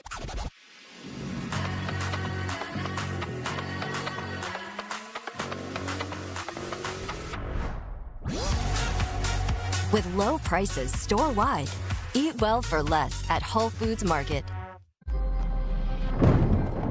The Apple A19 Pro chip is vapor-cooled because when you run cool, you can push your limits and juggle over 35 trillion complex tasks a second. Imagine if we were that powerful.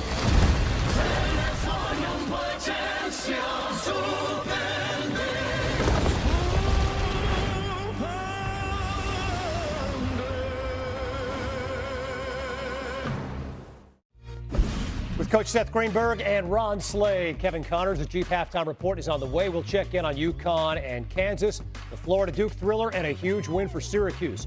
What do you got to see more of out of Kentucky? Kentucky has to get out in transition and create baskets by getting stops. You got to fuel yourself because the point guard play, Coach. You know, we're talking about point guard play. You big guys got to understand, the game starts with the guards, and both of these teams are struggling. You talk about Kentucky, always not a point guard. They're missing Jalen Lowe.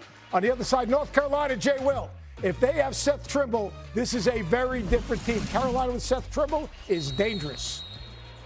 Seth, you're absolutely right. He's the one guy that can dribble and beat you off the bounce, gets to the free throw line, and initiates the offense. And right now you're seeing North Carolina with 7 first-half turnovers, and that's allowing Kentucky to get out in transition. Oh, nice cut without the ball. Great movement, a breakdown, no communication at all by Kentucky. You know, Seth is right there, but I'll tell you this, Seth Trimble, you mentioned free throw lines. Last year he went to the line 140 times. So he's getting people in foul trouble. He's an elite defender. He's a special player. No doubt he will give Carolina a big, big lift. Yeah, not to mention 15 points a game. Evans with the foul, so out tonight with a broken left arm. 2 fouls on Evans. Yeah, 17 points, 8 boards while guarding Darren Peterson in that win against Kansas. And you know, not only is a guy that can attack downhill, but also an elite defender. I think Peterson's coming back. I think they're hoping that he's going to play today against Connecticut. Bill Self needs him to come back. Definitely. I mean, he's got up to a spectacular start before that injury. Trent North, a 3-point shooter into the game now here for the Wildcats, and they'll keep it alive as Aberdeen will drive it around the back, getting it downstairs. Garrison couldn't finish it though. Oh. Would have been a spectacular basket here. North Carolina by 1. Dixon. Wilson on the spin, gets it up there short. Fights for the rebound, and it comes away to Kentucky. Chandler not going to wait, will drive and scoop, and he got it to go. Wow, that was an incredible play right there. Little Hail Mary time, but he was falling the whole bit. Chandler's had a strong first half. Comes in averaging 12. Stevenson Dole with the pick. Turnover. Little turnover here. He will hold up. It's Williams, the open shooter. Harrison doing a nice job trying to save it into the backcourt, but Kentucky will have it. Watching those unbelievable guys I covered that can really shoot. Yeah. Reggie Miller, Chris Mullen, Steve Alford. I can go on and on. They left their hands. Jay Williams, that ball left their hands. That's going to be a backcourt violation. They had a chance to go in. Yeah, that's the right call. That's the right call.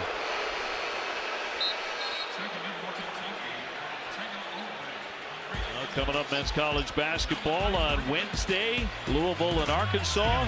NC State and Auburn as the challenge continues. I want to say this with Arkansas. There's a guy down there coaching, John Calipari. Calipari was here for 15 years. And I'm telling you something, he deserves to have a banner hanging up in the rafters, because what he did, the players he brought to this area were unbelievable. On this one, 5 ties, 7 lead changes. Bogobot's on the move. Off the fake, and well short. Right back to him. Over the top, went for an alley-oop for Wilson, but a wild-looking pass. You're seeing right here why Owe is one of the best defenders in the country, just so active, and Kentucky doing a great job in transition, getting back. And Caleb Wilson seeing multiple white jerseys. And that's where Caleb Wilson's elite, Dick. He's elite at attacking you in transition, getting to the rim and getting to the free throw line. Well, he's going to draw a lot of attention, and he's going to open up lanes and spacing for other players. This is what he's good at right here. Look at that. The move's there, but a terrific block by Marino. Marino right there really timed that so efficiently.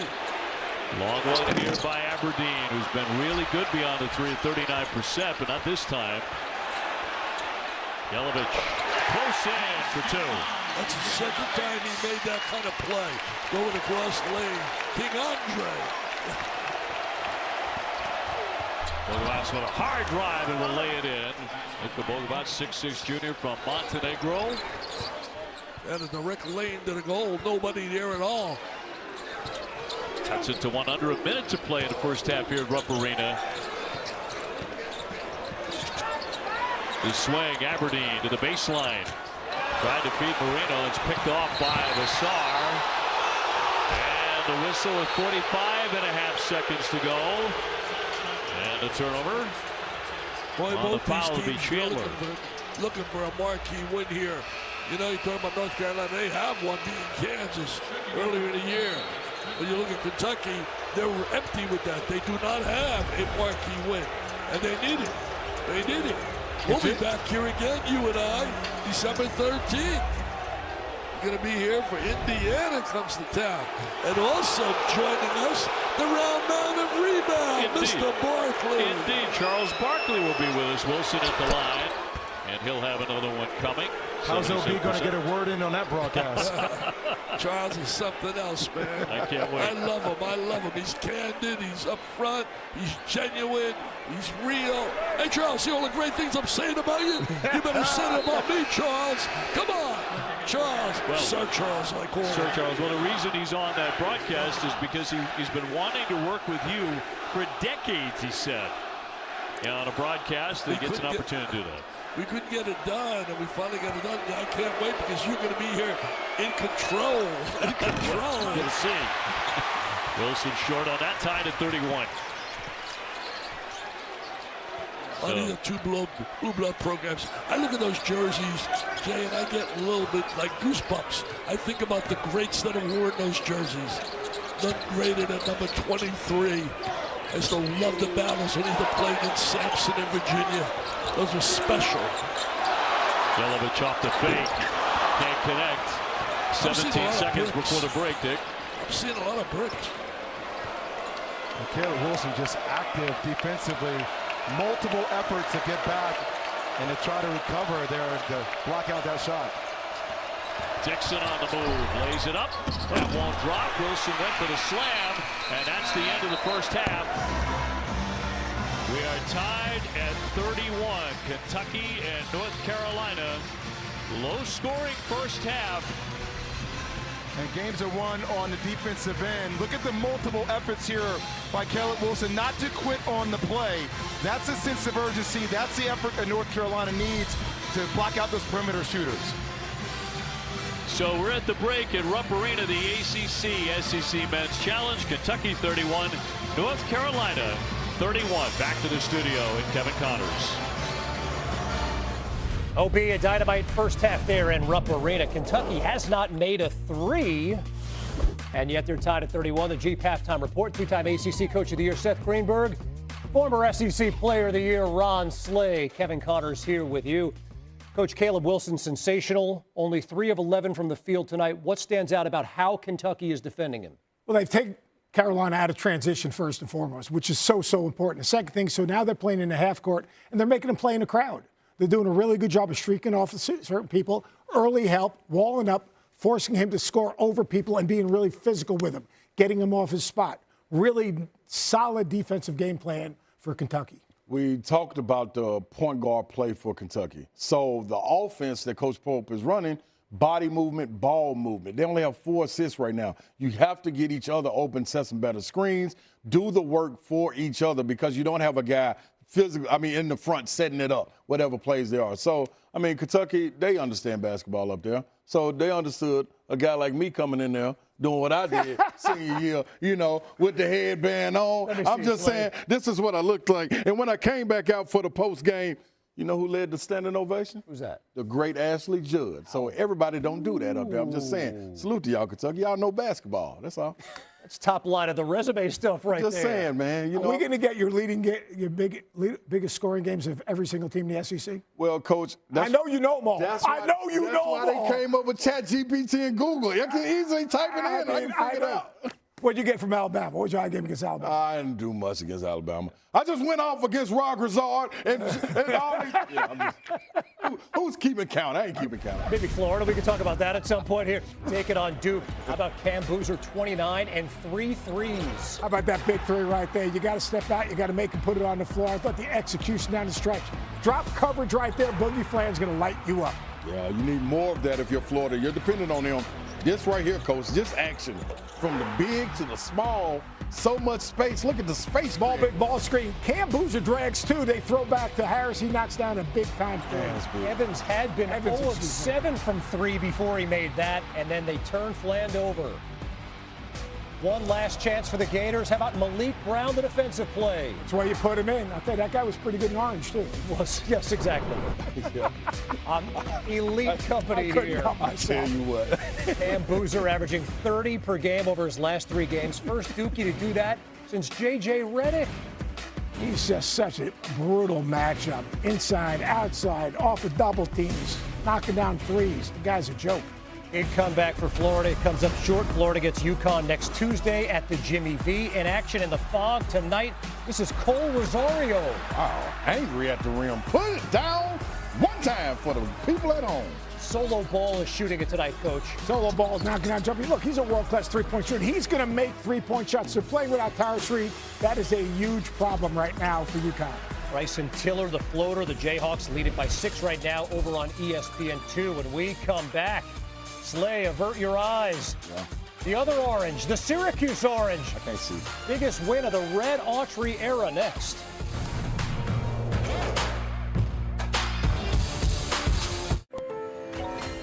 Can I do this on a budget? Easy.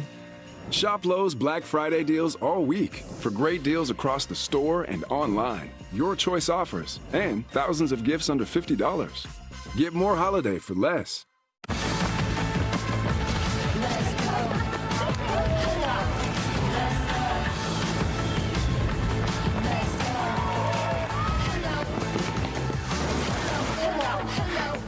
Let's go. Come on and frame that feeling. Wrap up this season right. Make something that means something. Shutterfly. I know. There's a better day coming.